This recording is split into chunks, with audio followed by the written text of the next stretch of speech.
Lyle's skein is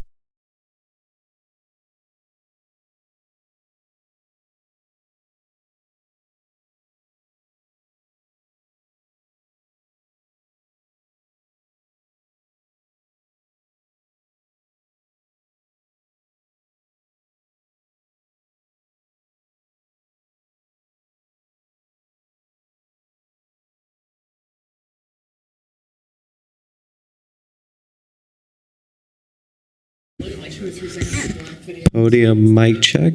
Podium mic check. Thank you. Lucinda's had a jewelry sale. We went to that. Yeah, I know. I was like, let me just. Oh, yeah, that's cool. Commissioner Howell mic check. Commissioner Howell mic check.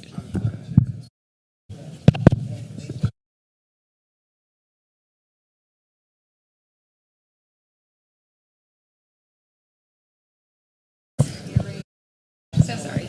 Commissioner Lopez mic check. Commissioner Lopez mic check.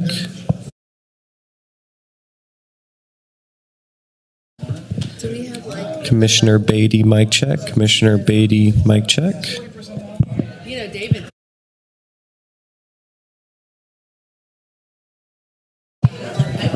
Commissioner Dennis mic check. Commissioner Dennis mic check.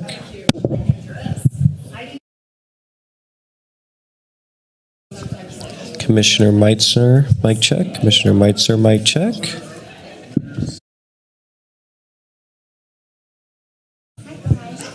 Justin Wagner mic check. Justin Wagner mic check.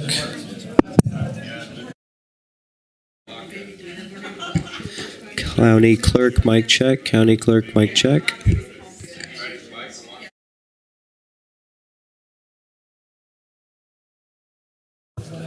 Tom Stoles mic check. Tom Stoles mic check.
1 minute. No.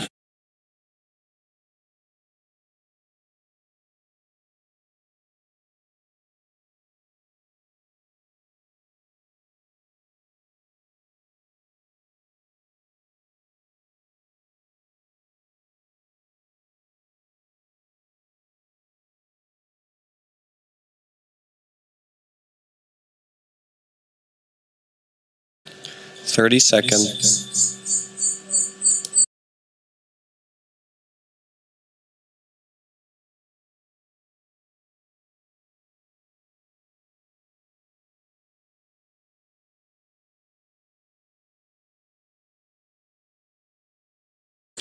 Nine, 8, 7, 6.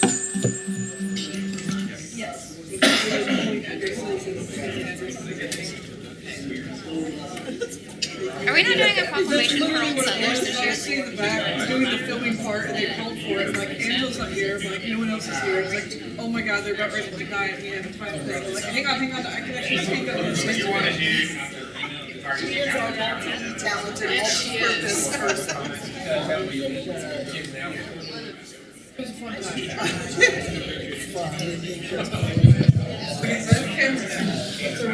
Okay. Good morning, everybody. So glad that you're here joining us this morning. Welcome to those that are joining us online on YouTube, Facebook, those that are joining us on our television partner, KPTS, and those that are joining us here in person. We're glad that you've decided to come to the Board of County Commission meeting this morning. When you walked in, we just want to remind you could have picked up a meeting agenda packet. Just outlines all that we'll be doing today and all the discussions we'll have. If you're interested in any of the supporting documents, you can always go to sedgwickcounty.org, go to the commissioner page, and you can click on the documents. You'll see there's over, I think in this meeting, there's over 500 pages of supporting documents. So it's a great read. I encourage you to do it. But everything that we have access to in regards to the information, you do as well. We encourage you to get on and take a peek at that. I want to walk through the order of business today because there are going to be just a couple slight changes, and I want to make sure there's some clarity.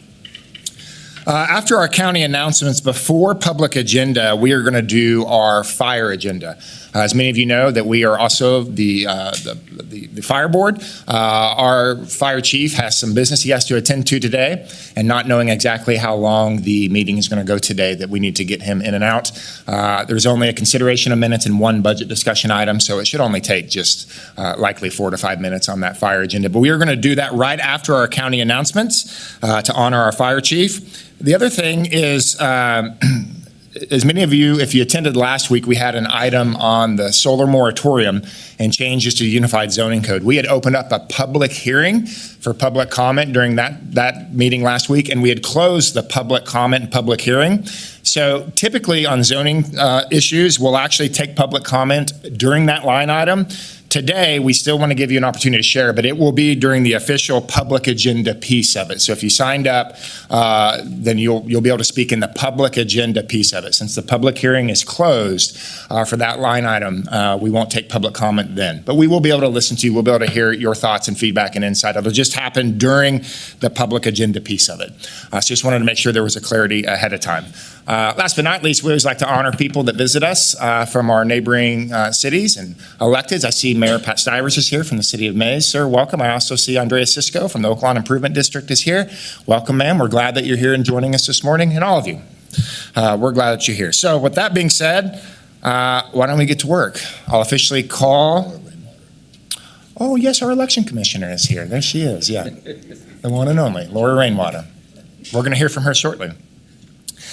So let's call this meeting to order for August 14, 2024. Let's get to work. Madam Clerk, first item, please. Invocation to be led by Pastor Manuel Miranda. Please remain standing for the flag salute.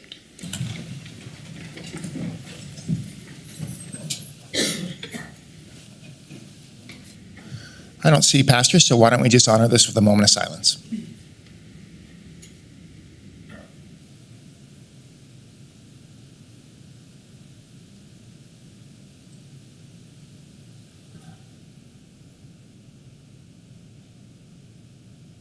Thank you.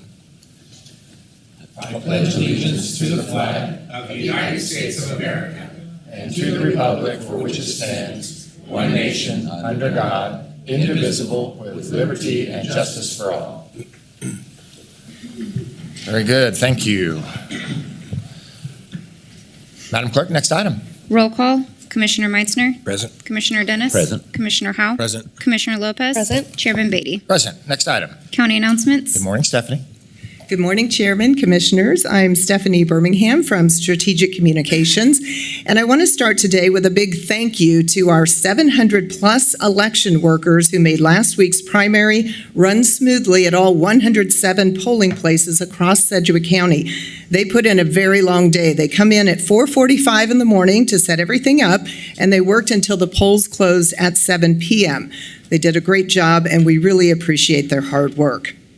We also want to recognize some volunteers who helped out after the polls closed. These are scouts from Boy Scout Troops 733 and 1733 from the Delano District. The boys and girls and their troop leaders helped unload and carry in all the voted ballots and supplies to the election office after the night of the primary. Again, there were 107 polling sites, so as you can imagine, it took a while. This is the third election that the Scouts have volunteered at, and you can see that they do it with a smile. So here to tell you more is Election Commissioner Laura Rainwater and some of the Scouts and the leaders. Good morning, Laura. Good morning, Chairman and Commissioners. Thank you for having us here today. I want to honor these. We are always looking to get our youth involved in elections by the I Voted sticker and by the Boy Scouts. At 7 o'clock after the polls close and our supervising judges start arriving back at the historic courthouse, it's a very challenging evening getting them in efficiently because they have lots of supplies, lots of bins. And our scouts, we started in November of last year's general election. They started volunteering to come help our supervising judges bring all their bins and supplies back to the election office. So I want to introduce Crystal Smith. She was a former supervising judge in Park City, and we hired her away as a part-time at our office, working the afternoons. And she is going to introduce everybody that's here with us. So I can't say thank you enough. It is a huge help to make sure we are efficient on election night. So Crystal? Okay, hi. So I'm Crystal Smith, and I have here with me Chloe Yax. She's one of our newer scouts. I have Cale. He is one from our boys troop. He's our historian. And I have Brianna here. She's our ASPL. That's our assistant senior patrol leader. She's second in charge of our scouts. Kim and Derek, two of our other leaders. The kids really enjoy doing this. Part of our scout oath is to do our duty to God and country, and this gives us a chance to do our duty to our country. Also, a scout is trustworthy, loyal, helpful, friendly, kind, courteous, kind, yes. So this gives us a chance to work through our scout law by being helpful and hitting the points of that scout law. Trying to think what else. We just have an amazing crew, and I love seeing them out there working and helping us. You want to say a few words? I would love. Yeah, I've got, this paper here from a Tuesday meeting of some of our scouts saying what they've learned or what they've done from helping with the elections. So our SPL for our boys troop, he said they seem to really appreciate all the help we offered. I even noticed that when we were there, I'm in one of those photos, and you can just see the pure happiness on their faces, seeing us there to help them out, carry their boxes in, and just help them after their long day. Another one was, it's fun community service. We have to do it for our advancements anyway, so we get to help out and we get stuff in return from helping out. We have another one that says, even though we can't vote, we can still be a part of the elections by donating our time, just helping out where we can. If we can't vote yet, we can help other people carry their elections in, carry the votes in. But yeah. And something you may not know, our scouts are elected positions. So interesting. ASPL, our senior patrol leader, all of them. Brianna here had to run for office, Kale had to run for office, and they had to be voted in by their peers. It's wonderful. That's awesome. Yes.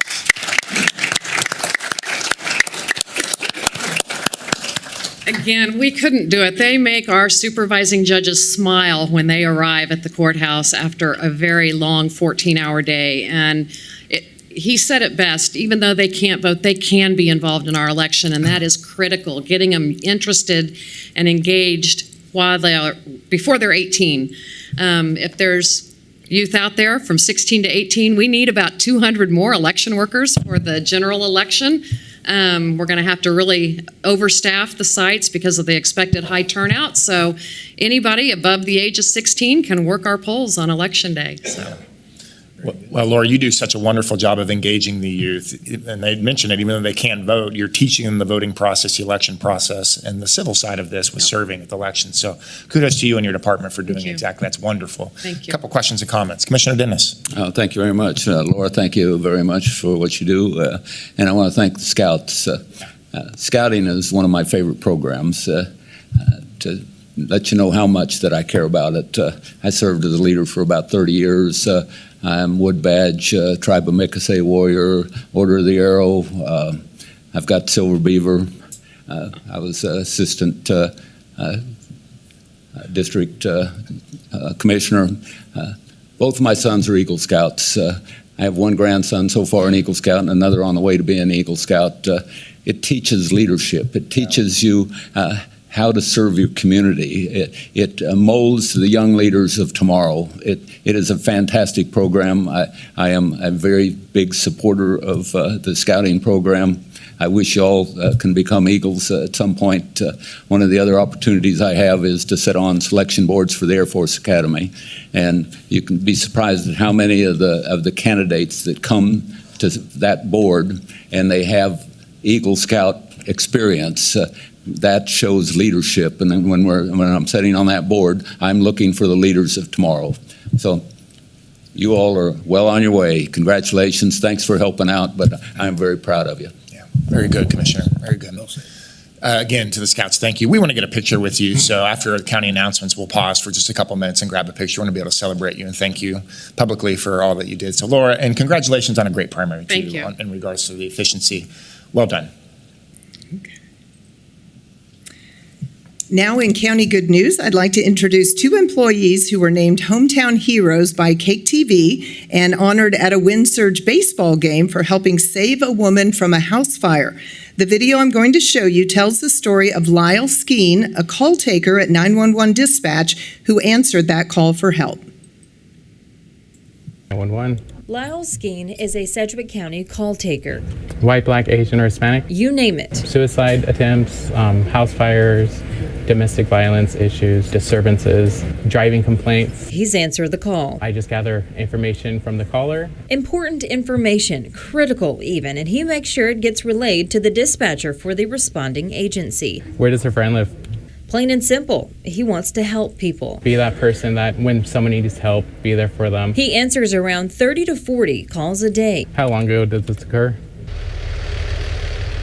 Let's rewind time to January 29th of this year. It was a call he'll likely never forget. Just after midnight, we had a house fire call from a lady, and she was in her garage trapped. A woman informed Skeen that her house was on fire. Smoke filled her garage and she was unable to get out. I advised her to do life-saving actions, which was to get on the ground, cover her face with a blanket or anything she could cover her face with until the fire department arrived. He then relayed that information to the dispatcher, telling the fire department where she was exactly. I was having trouble breathing, so I told her not to talk or say anything, just let me know if anything changes.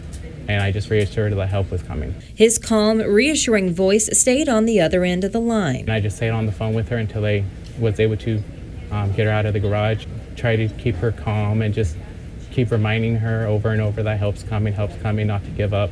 He's been with the 911 center less than a year, and he's already been awarded for his life-saving work. He was one of 3 emergency communication dispatchers awarded by Sedgwick County Fire District 1 with a certificate of merit for actions taken in saving a woman's life. And to him, it's personal. When I was growing up, my husband was in an abusive relationship. And for me, I had an experience with 911 that changed me, and I just want to be that voice for the next person and hopefully the next child that calls. In Wichita, Hannah King, Cake News on your side.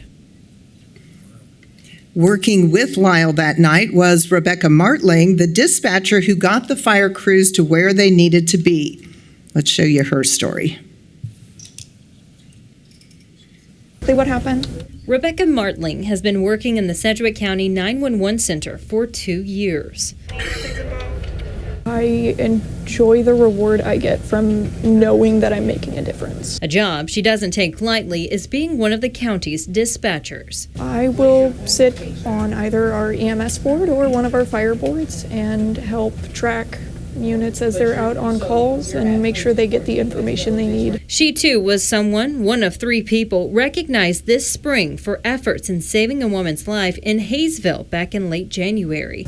Call came in a little after midnight, I believe. The caller reported that her house was on fire and she was unable to escape. Our call taker did an excellent job of getting exactly where she was and running through different avenues of possible ways she could get out, and made sure to clearly document she couldn't find any way out of the house and her exact location, and I was able to relay that to the responding units on the call so that they knew exactly where she was. That woman survived. To be able to meet her and know that she survived and that she was okay was really special.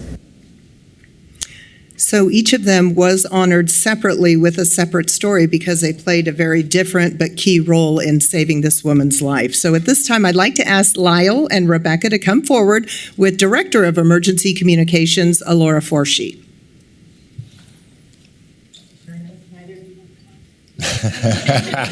Good morning, Alora. They do talk a lot when you're in the comm center, but Elora Forster, your Director of Emergency Communications. I'm just so thankful to be able to honor 2 of our wonderful staff members. You can see through those stories, it really shines through the dedication that they have to our community, and they set it on the line, being that voice to somebody when everything has gone wrong, and just being able to be that lifeline for them. And then again, making sure that our crews out in the field have everything they need to successfully save lives and protect property. And they are just all about service. And it's not an easy job being on the phone with somebody who, Lyle described that her breathing was getting labored. And I remember I was there in the comm center when that call happened, and everybody was so desperate. Our entire team, not just those on the call, were desperate to get the firefighters there, get her out. And then she so beautifully came in and brought treats to our team and just talked about the impact of Lyle's voice on the phone. And she had mentioned that her husband was deceased, and she felt for sure that she was going to be going home to him that night, and she didn't, and her life was saved because of the great work done by our team and then the fire crews out on the scene. And this is just 2 of our staff members that do this work day in and day out. They do it tirelessly. They do it without very much recognition at times, but that's how it should be. We should be operating behind the scenes, and the community should just trust that that's there and not to have to think about it. I'm just thankful for the dedication of our team and the work that they do. Thank you for honoring them.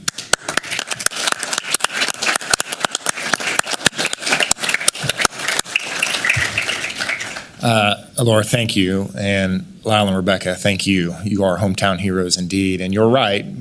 911 receives on average 1,100 calls a day. Is that correct, roughly? On average, yes. 1,100 calls a day. This is one example of a call, but you're taking calls from people having the worst moment of their lives all day long. And you do it when you clock in to the time you clock out, 5 days a week. You are more than heroes to this community. You're a glue. You're a conduit to the public safety that people desperately need. And to know that we have people of your caliber working in that department is incredibly, it's a piece for people in this community. And you're right, we shouldn't be celebrating every single call, but today we get to celebrate this call and we get to celebrate you, and you're worthy of that celebration. So from the bottom of our hearts as a commission, as the people of Sedgwick County, thank you for being really, really good at what you do and caring and doing this for the right reason. We are so grateful for you. You are hometown heroes, and we celebrate you today. So thank you so much. Yeah.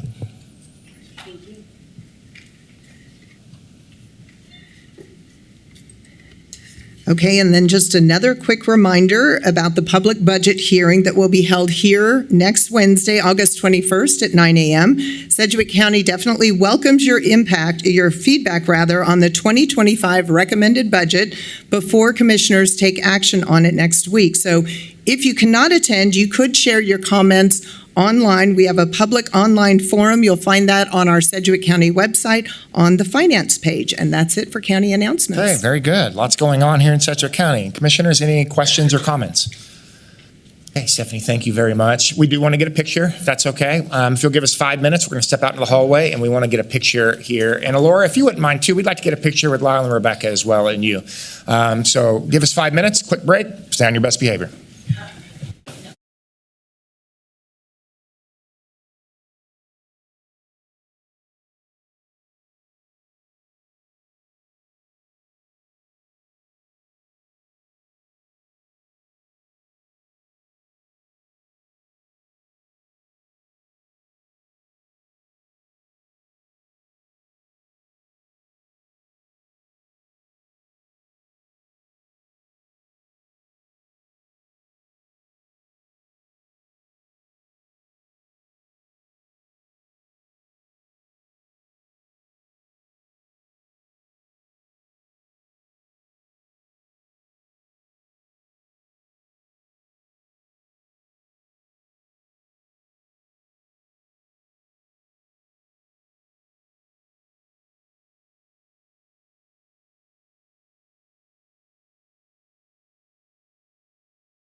Anissa, call me. Don't.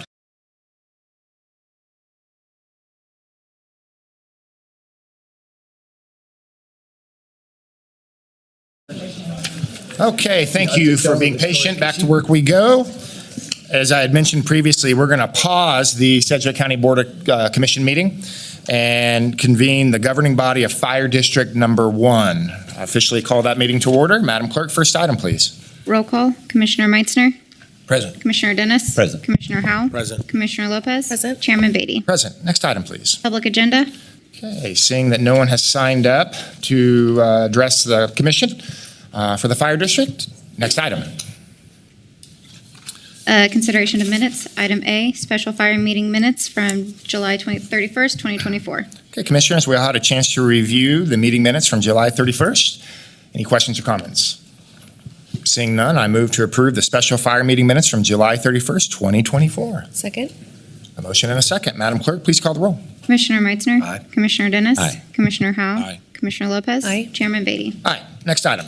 Budget discussion. Okay, Commissioners, there's one item on budget discussion. It's an item that I had requested for discussion, just for discussion purposes, and then I'll be making a motion on August the 21st. Tom, do you have anything you'd like to add first? Okay. We had received, for the Fire District, we have received a letter from the Fire Steering Council. It was a good letter.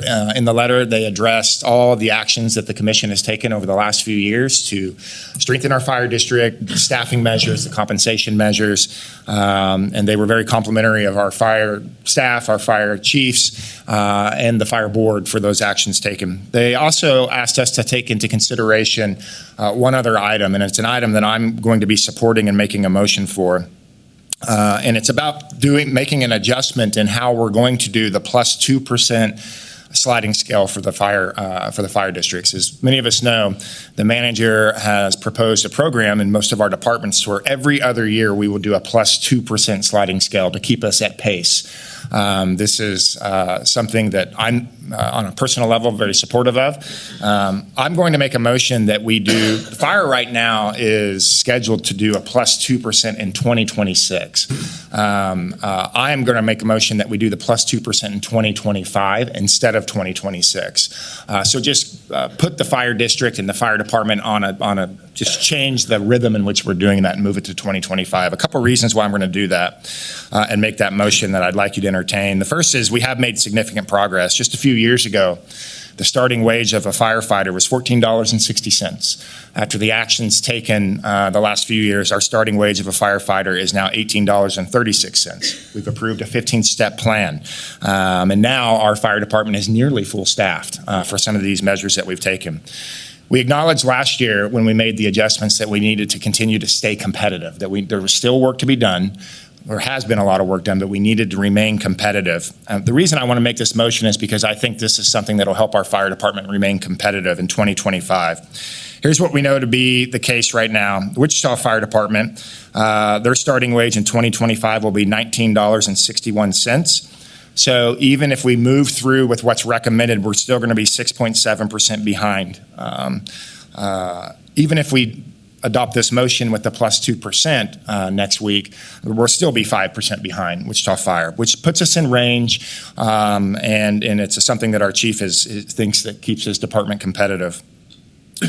Derby will be $18.90 an hour, $18.90. So we're still behind, but as our fire chief has said and his team has said, that we're still very competitive. The reason I want to do this motion, and I think this is important, is because for the most part, what we've told our firefighters is that there is more work to be done. After vetting this with finance, my view is that if we can do this, we should do this in 2025. I think it's a strong signal to our firefighters that we meant what we said last year when we said there's still more work to be done, that we're still building into this. And it's also honoring what we've told these firefighters that we intend to do, which is make sure their competitive wage remains competitive, but also scale down that mill levy.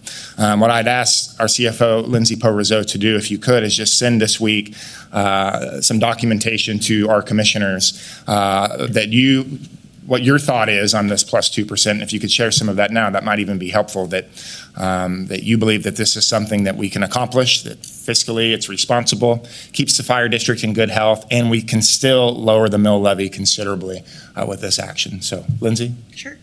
Lindsay Peruso, your CFO, for the record. So yesterday I did have an opportunity to send commissioners a document that was prepared at the request of the steering council when we presented to them about a month ago. And what that document includes are 4 different scenarios. One scenario being that which is already included in the recommended budget. The other scenario is the one that you're mentioning today, and that is escalating the 2% structure adjustment into 2025. So if you'll recall, the fire district did have assessed value growth of about 9.5%. With that, the commission was able to significantly reduce the targeted mill levy rate that we've included in the recommended budget to 17 mills. Even with that, we are still projecting about a north of $500,000 surplus in 2025. With this adjustment, with a 2% structure adjustment, that brings the surplus to about $200,000 in 2025.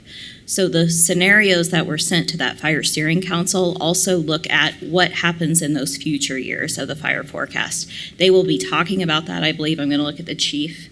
I believe they'll be discussing that at their fire steering council meeting tomorrow night, and we'll have a recommendation for you about what to do in those outer years as well. But for now, just focusing on 2025, it is certainly financially feasible. And Lorian Showalter, our budget director, is here and has confirmed that she's comfortable with it as well. So if that was an action that the commission chose to take next week financially, that is something we can sustain. Okay.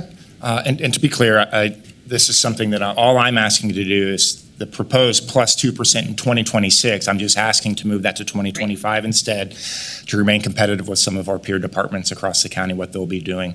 And again, I think that we are in a position that we can financially, and if we can, we should for our firefighters. I think it sends a strong signal. So I just wanted to make sure that we knew that was, I didn't want anybody caught off guard. I want to make sure that we knew that that was a motion that would be coming on budget adoption day and give us a week to kind of vet some of these numbers out. But obviously, Lorian says that she thinks it's okay. Our CFO thinks that financially, she thinks we're in good shape to do this. Our chief, he's endorsed this, and he's asking us to do the same. So questions or comments? Commissioner Howe. Thank you, Mr. Chairman. And this is, before I make too many comments here, I want to confirm with our counselor. I do have a family member that's on the fire district. So, you know, my comments and my support for this or opposition, is this appropriate for me to make comments? Commissioner Howell, Justin Widener, County Councilor, I don't see this being a conflict of interest under the substantial interest statutes that exist under state law. Deals with elected officials and their spouses making contracts with companies they may own or things like that. It would not apply in this situation. Thank you for that. And if you know my history, I have voted against my family members' interests in the past. So. I just wanted to, in terms of transparency, I do agree this is a appropriate move, and I do support the idea. I know we're not making a motion today that'll come next week, and I will be supportive of this. And I think it's great to have Lorian and our CFO to give us some context that this is going to be financially doable. I know we are also talking about a significant mill levy decrease in the fire district because of the large assessed value growth. So again, I think those are all good moves, but because people hear these numbers, I want to make sure they understand that when you talk about $18.36 an hour, fire department works one day, then they get 2 days off. And so if you add that up over the year, that's a 2,920 hour year. Am I right saying that correct?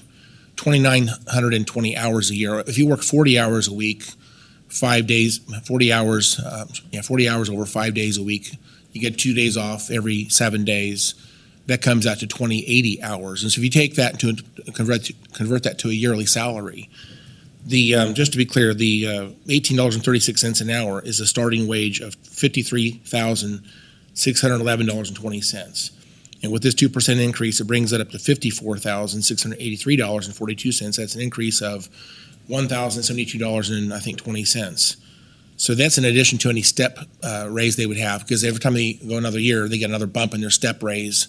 There's a number of steps there. They go up another so many percent each time they go up a step. So they get a step raise, plus then this is more of a moving the entire scale up by 2%. And we do this periodically, which is to make sure that those steps don't are basically overcome by inflation and that type of thing. So this is appropriate to do this. But when someone hears that $18.36 an hour, they might think that doesn't make sense to me.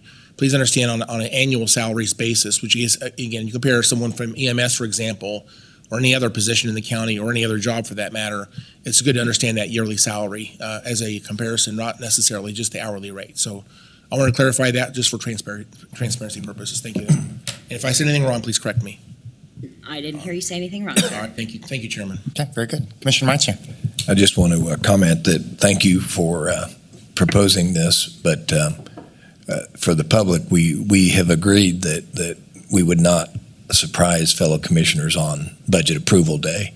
And if any of you are interested, yesterday we had an hour and a half-ish meeting, and some of our commissioners had some proposals that they discussed. Again, we didn't vote on any of them, but it allows research and the digesting of the proposal for each commissioner before budget day. And that's a policy we've kind of started a few years ago, and I think it works really well. So I just want to comment, thank you for honoring what our budget process has been agreed to. Thank you. Okay. Very good. Justin, should we receive and file here? Okay, I think that's probably appropriate. I'll make a motion to receive and file. Okay, a motion and a second. Madam Clerk, please call the roll. Commissioner Meitzner. Aye. Commissioner Dennis. Aye. Commissioner Howell. Aye. Commissioner Lopez. Aye. Chairman Beatty. Aye. Thank you, and thank you, Lindsay, for the clarity, and Chief Williams, thank you for being here. Next item, please. Other. Anything under other? Seeing none, next item. Executive session. Any executive session? No executive session for the fire district. So I will officially adjourn the fire district meeting and bring us back to the meeting of the Board of County Commissioners. Madam Clerk, next item. Public agenda. Okay, we have several people that have signed up for public agenda. As I had mentioned earlier, just as a reminder, last week on the solar item, we had a public comment and open hearing that we closed. So we will not have any comments on that line item, which is item B of new business. All the comments today will be made under the public comment section. So that being said, what I'll do is I'll call your name and the next name. When you come up, if you can just give your name and your address for the record, we'll give you 5 minutes. We have a friendly clerk here that when you get close to time, she'll hold up a sign, and we're going to try to hold you accountable to the time so that we can move this meeting forward. But we're excited to hear your comments and your feedback. Okay, first up, the Mayor of Mays, Pat Stivers, and then Nick Gregory.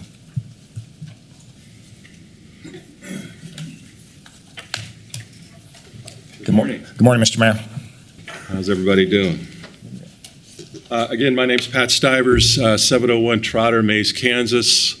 With me today is Nick Gregory, my latest addition to the city of Mays, 846. 824. 824, okay. Carriage Ridge. Carriage, yes. Thank you. Thank you for having us, Chairman and Board of Commissioners.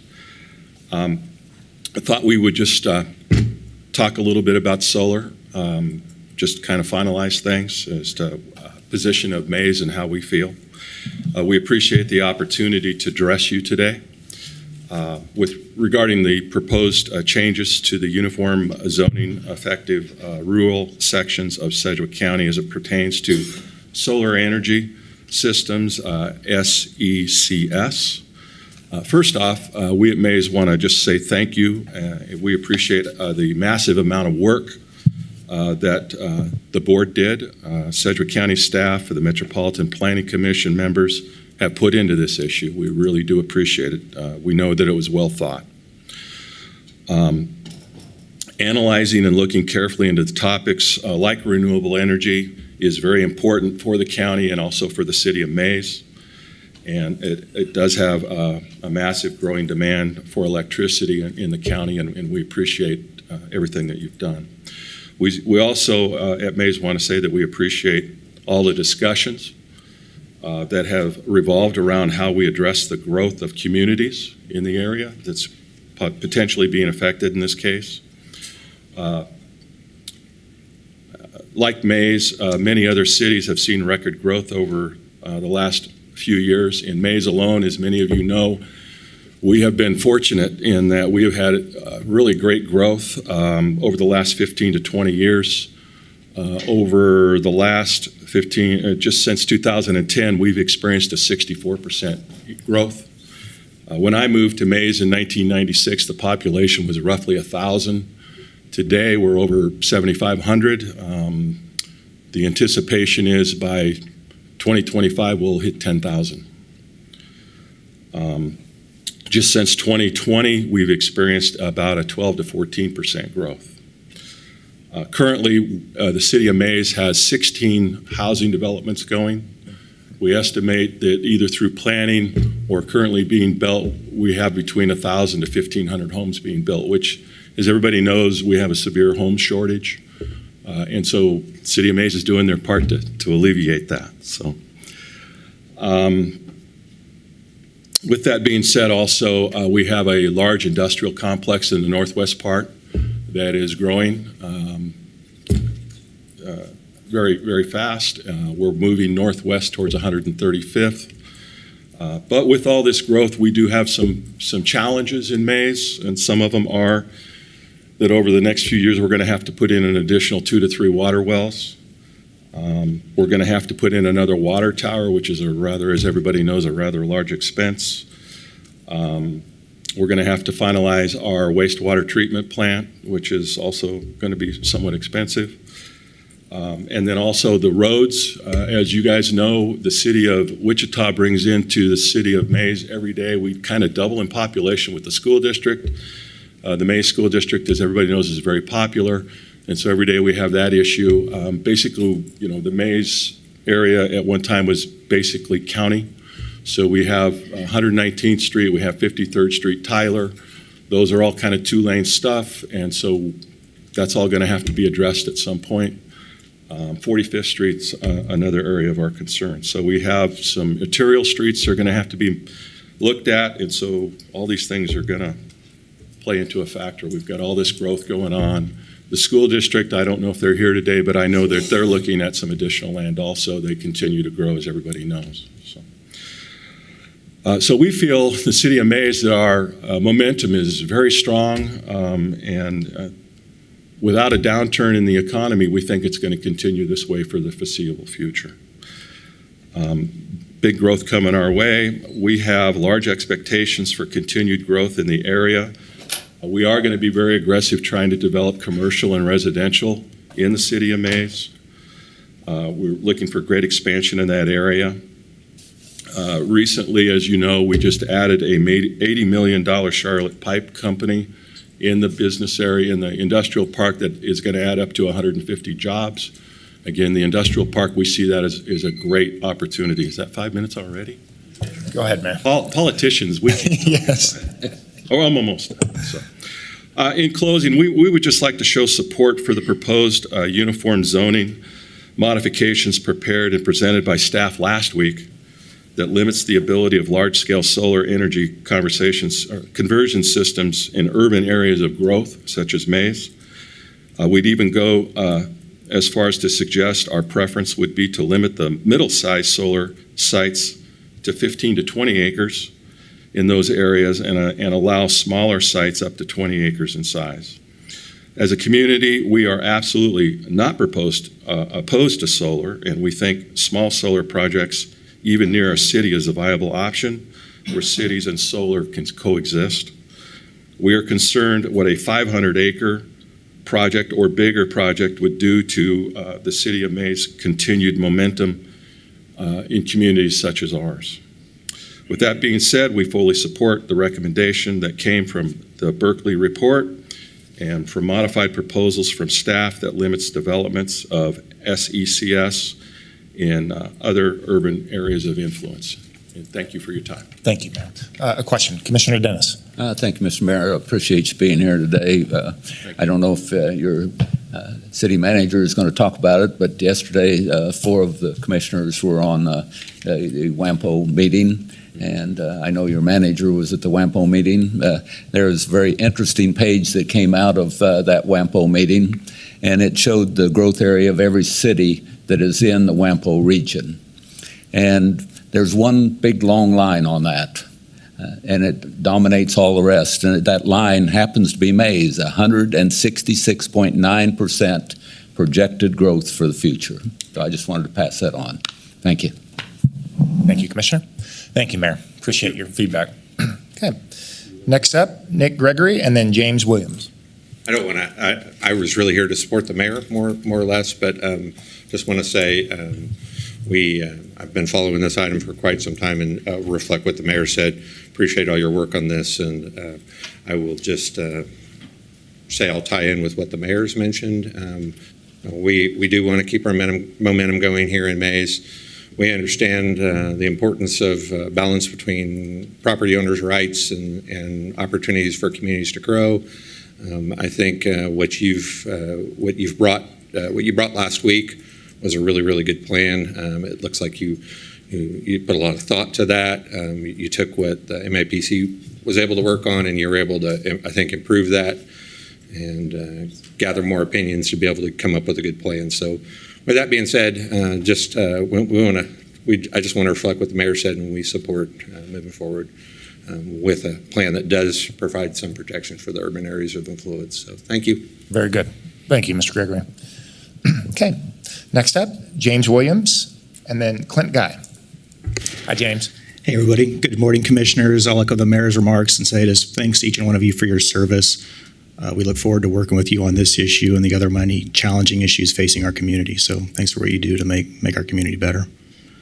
My name is James Williams, and I'm the Regional Public Affairs Manager for Black Hills Energy, where I have the opportunity to educate stakeholders on energy policy in Arkansas, Colorado, and Kansas.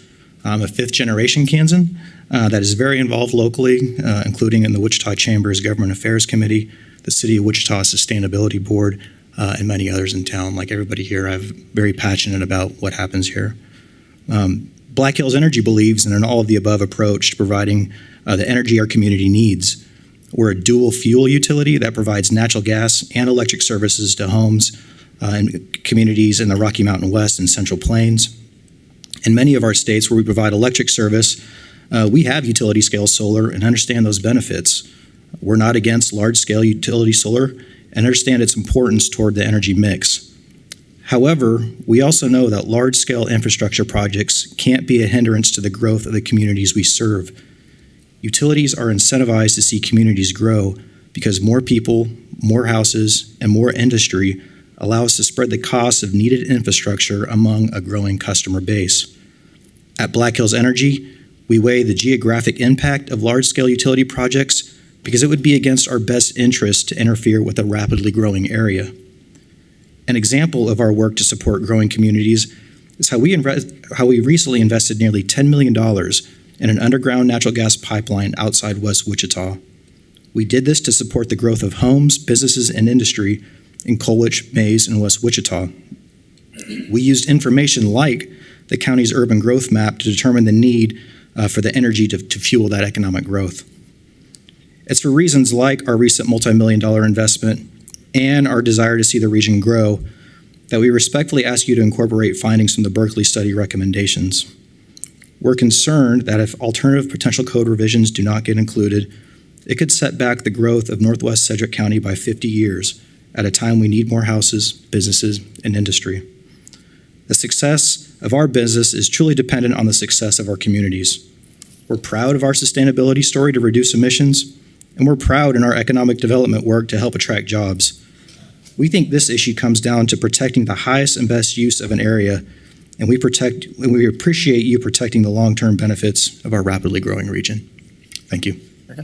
Okay, thanks, James. Appreciate your comments. Okay. Next up, Clint Guy, and then Ms. Jane Burns.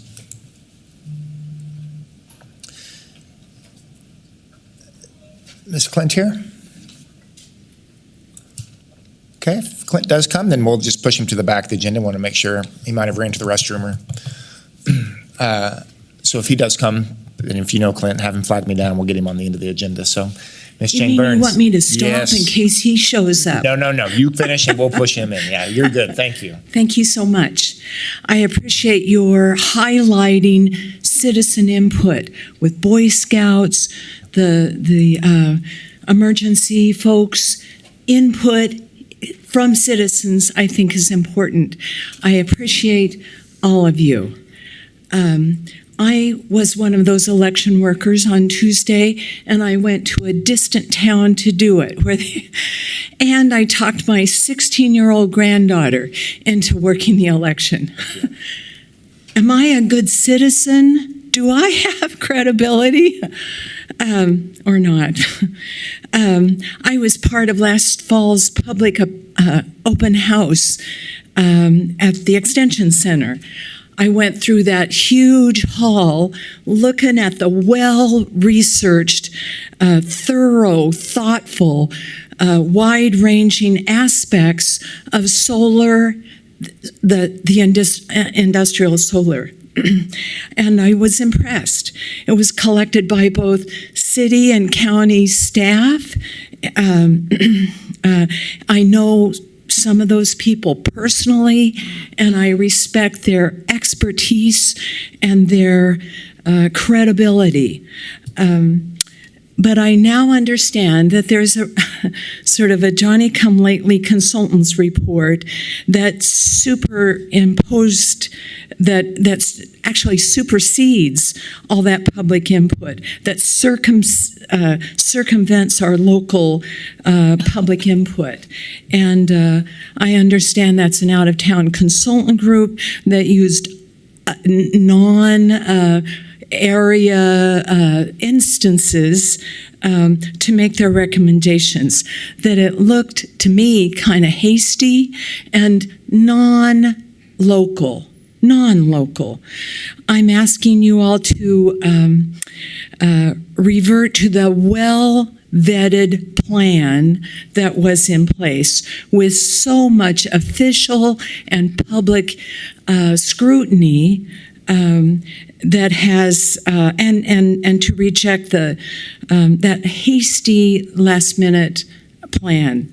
In the future, all that growth is going to need a whole lot of electricity. Even without local growth, there are enormous quantities of electricity that will be necessary in the future. To exclude that electricity, to dig it out of the ground and ship it long distances through trucks and pipelines, why not use the sun that shines more often in Kansas than in most other states?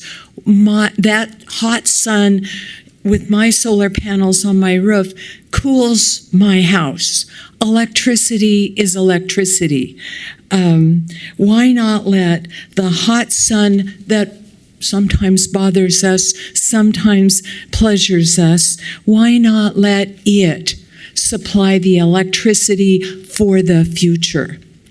Thank you so much for listening to this public person, the election worker. Yes, thank you for your service in the election office. We appreciate you helping us there. Thank you, Jane. Appreciate you. Thank you. Okay. Next up, Ms. Andrea Cisco, and then Jennifer Connolly.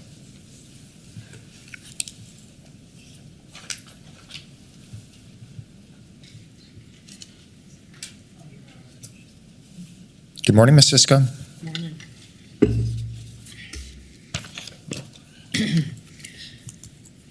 Hello, Chairman Beatty and County Commissioners. My name is Andre Simonson Cisco. I live at 5015 Jade, Wichita, Kansas, 67216. I'm here on behalf of seniors speaking up for senior centers. I know that the budget for 2025 has been set, but only proposed. I would like to talk about the fact that while senior centers do show an increase from $790,379 to $878, it also shows a decrease in $2,500 to contractual services, which is senior centers. The increase is the personnel cost from $72,879 to $81,878, which is an increase of $8,998 in salary dollars that the county pays their personnel staff. It is not showing an increase in funding to senior centers, while money is very much needed. The overall budget to the aging and Disability shows a decrease. Revised budget for aging and disabilities in 2024 went from $20,318,457 to $22,547.305 for 2024. In 2025, the request shows $20,457,305, which is a decrease of $1,645,704. As all of you know, Oakland Sunview seniors, as well as many other senior centers, have not seen any increase. We have, however, seen an increase in cost to support senior centers. We have seen an increase in a number of seniors using the senior centers. We requested $40,000 from Sedgwick County. We only received $35,000 in 2024. In 2024, Oakland Senior Center has spent salary dollars, payroll taxes, capers of $33,371.42, utilities and trash $6,221.23, newsletter and stamp $6,221.23. To date, Sedgwick County has paid Oakland $21,855.66. The total bill so far this year have been $42,794.58, and we still have 4 months of bills that will be coming in for this year to be paid. Mr. Beatty has to say when he was running for county commissioner, I would advocate for a new approach that places more value on our senior centers and allows for more equitable distribution of funds. Mr. Howell has said when he ran for commissioner, the percentage of age 65 seniors in Sedgwick County is increasing faster than the general population. The funding levels have been stagnant and even decreased in some aspects. In 2023's budget, only dedicated .37 mills property tax revenue to our property tax funded programs like senior centers. And since staff wages and commodities are impacted by the inflation, the funding just to hold service levels should have a cost of living increase. Sarah Lopez, they have met the qualifications to move up to the next level when funding for senior centers was frozen. Now she thinks they should get the funding they have earned. Pete Meissner has expressed support for seniors, but the overall situation remains complex. Sedgwick County voters need county commissioners to keep their word to senior centers in 2025. Yes, it is complex. However, the people over 60 are living every day in complex situations. Thank you for your time, and please keep senior centers in mind when you're working on your upcoming budget. Yes. Thank you, Ms. Cisco. You bet. Appreciate that. You're welcome. Okay. No questions or comments. Next up, Ms. Jennifer Connolly, and then Kent Rowe. I would just say, Ms. Connolly, before you, what Ms. Cisco had just read was a letter that she submitted to the County Commission. We'll also submit the copy of this for the record. Yeah. Okay, I just wanted to say one thing about seniors.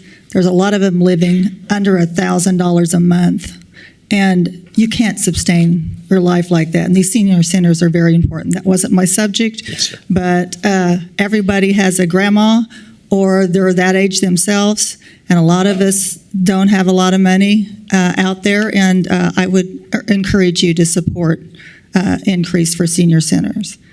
I'm here to talk about solar, and I will basically be reading what I wrote. I attended 2 county commission meetings on solar, and I'm concerned that how we actually get our electricity has barely been brought up. I think of our electricity like a commodity, like corn and soybean. It makes more sense. Right now, we get our electricity from Southwest Power Pool, which is comprised of 14 state regions, from North Dakota all the way down to Texas.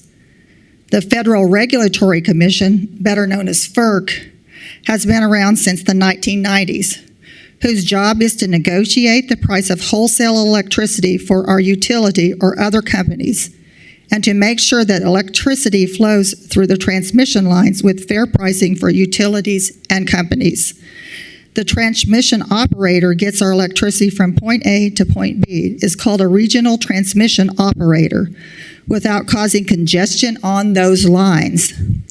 The independent system operator is in charge of monitoring the reliability of the state's power system and coordinating daily operations, making sure companies provide non-discriminatory access to transmission lines in order to get the best wholesale price for electricity. In our state, Evergy provides electricity for 1.6 million Kansas. That is more than half of our state, which is more. Evergy is a very powerful monopoly. In our state, we only allow one provider to distribute electricity. In return, they are monitored by the Kansas Corporation Commission, which is there to regulate fair prices for the consumer. If Evergy asks for a price increase, it's the KCC's job to find out why and set that price based upon the expense a utility incurs. Other states let their customers buy electricity from more than one source, which is called a deregulated market. When utilities can sell their electricity on the wholesale market, as well as the retail market, it is in the best interest of the shareholders to control all the market. Evergy is building a large solar farm near Lawrence, Kansas, probably because the regulations are different, but might want to build a new natural gas plant in Sedgwick County closest to a substation, which is considered prime real estate for utilities. If that's the case, it's to their advantage to provide misinformation to the county commission and city council members about solar. Example, they're selling electricity to out-of-state entities when all electricity is bought and sold on the open market. Evergy buys and sells electricity every single day. That solar farms use a lot of water, but rarely only a fraction compared to row crops and very little compared to natural gas plant or coal facilities. The list goes on. I can't guarantee what Evergy's plans are, but it sounds suspicious. If they can get the county commission to make unreasonable regulations for solar, then they can knock out their competition for that prime real estate. The more Evergy owns of the wholesale market, the less FERC can negotiate prices for the consumer. Evergy helps set policy in Topeka that serves only them. For instance, if you want your company to buy electricity from a third-party source, Kansas and 7 states are the only ones that don't allow this. A third-party source sells electricity at a bulk rate to consumers, which is often less than the utility company. Their reasoning is because they built the transmission lines, but they already get special pricing based on the fact that they built the lines. Evergy helps set policy on how much a solar business or resident can produce and prohibit them from selling to anyone else. Evergy buys and sells electricity every day. Why not us as a consumer? When an electricity company provides your energy to you as a consumer and also sells on the wholesale market, they have an incentive to control that market. It's time to get this huge monopoly less control. I know you have the best interest of your constituents in mind, so I'll be happy to speak with our Sedgwick County City Council members and pass along the information. Thank you very much. Thank you, Ms. Connolly. Appreciate it. Okay. Next up, Mr. Kent Rowe, and then Dr. Walt Chaplin. Hi, Kent Rowe, 3353 North 159th Street East. I had the honor of addressing the Mays City Council last winter, and I kind of chided them on not having a climate action plan. There is no renewable energy policy. They have not set any really goals for their carbon emissions. I would certainly encourage them with peer group pressure, the superintendent of Goddard schools, their intention is to build solar for their schools on their grounds at Goddard. So it is happening on that scale. The things that we are facing are opposition from the fossil fuel industry. As my partner just said, the Douglas County Board of Commissioners have unanimously approved a permit for a 159 megawatt solar farm north of Lawrence.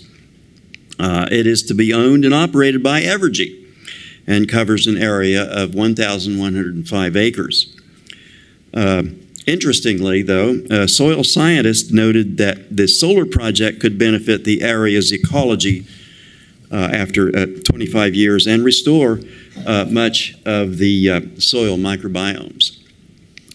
Also in Wisconsin, there's another appeal going on for a large-scale solar farm in that the particular area of farmland is suggested to 3 million pounds of fertilizer and 73,000 gallons of insecticides each year. These chemicals threaten the neighboring ecosystems, such as these wildlife areas near there, including the greater prairie chicken. Solar farms have been shown to have the opposite effect of industrial agriculture, offering soil a chance to recover from years of degradation. The project would reduce erosion, eliminate massive amounts of agricultural chemicals, and increase local biodiversity. It also has the potential to further climate mitigation, which we really haven't really taken seriously. This is something we really need to actually inculcate in our policy now. We have recorded the hottest temperatures each year globally in the past several years. So let's think about that more, please. So that these high priorities on native grassland restorations promise to restore 5,700 to 7,900 acres of land and is a good leading for ecologists to out there. Now, if we're being a part of a power play to establish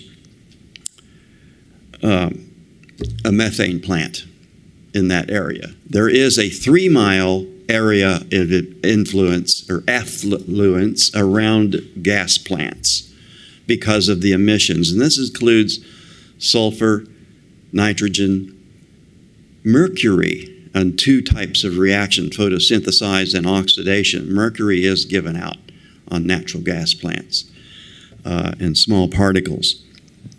These kinds of things really need to be taken into consideration, and most companies want clean energy for their products that they market. This is something we have to understand for the future, or actually for right now. It's policy. It is policy now for most major companies. Water contamination fears from solar panel runoff appear to be entirely unfounded. Grazing and fodder growth can also enhance pasture space underneath bifacial panels, as well as beneath the rows. Hail damage safeguards have been well established with hail stow, in which the functioning turning the panels vertical whenever hail conditions exist. Solar generation sites must locate near to existing converter, distribution, and collector substations so as to minimize long-distance transmission with the potential voltage line loss, droop, and conductor problems. I've included that in my letter. These have references from a lot of different good sources, including government, academic, and civic sources. So with that, thank you very kindly for hearing me out. Mr. Rowe, thank you very much. One point of clarity, I'm aware that the Goddard School District's doing some solar work. The May School District has been lauded under the leadership of Stan Bergkamp for what they've done with solar. I think they have a 5 to 7 acre solar operation for the May School District, and is one of the first in the area to do it. So just one point of clarity. Okay, next up, Dr. Walt Chappell, and then Mitch Lucas.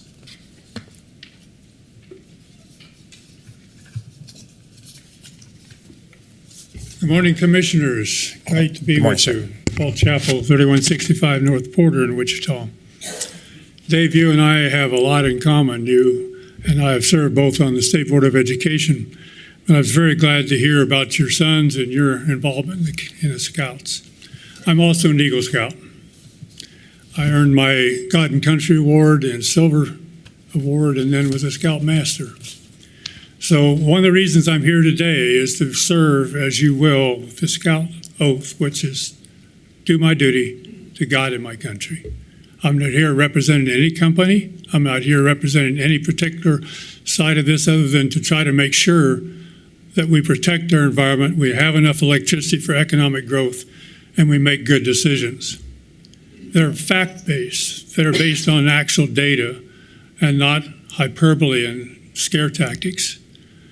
Now, I respect every single one of you folks. You're very dedicated public servants. I've been working in this industry for 50 years. And over that period of time, I've been trying to make sure that the frog in the hot water does not reach the point where it says, wait a minute, what? I'm about to boil. The fact that 80% of our water in Kansas is going for agriculture to produce crops. Now, I'm not against crops. My dad was a farmer. My dad was an ag teacher. I'm very much aware of what it takes to grow crops in Kansas. But I'm very concerned that we're putting all of our eggs in one basket, that we're going to say, okay, we're going to produce electricity only with coal, and you don't have any other options. So guess what? We're all going to boil. That pot is getting to the point that I'm not sure we're going to be around for 100 years. That's not hyperbole that we see now, fires, floods, hurricanes, tornadoes. You just look at almost every day there's something going on. So what I've done since the commission met, and you have your colleagues on the staff produce these alternative regulations, I say, wait a minute, where do these come from? They're not from public input. It was all done behind closed doors. They don't relate to reality. So what's going on? So what I've done is I've checked with Charlotte County in Virginia. I've talked to the administrators in Grayson County. I've talked to people in Douglas. I've been in touch with people out in Pueblo, Colorado, which also use Berkeley as their consultants.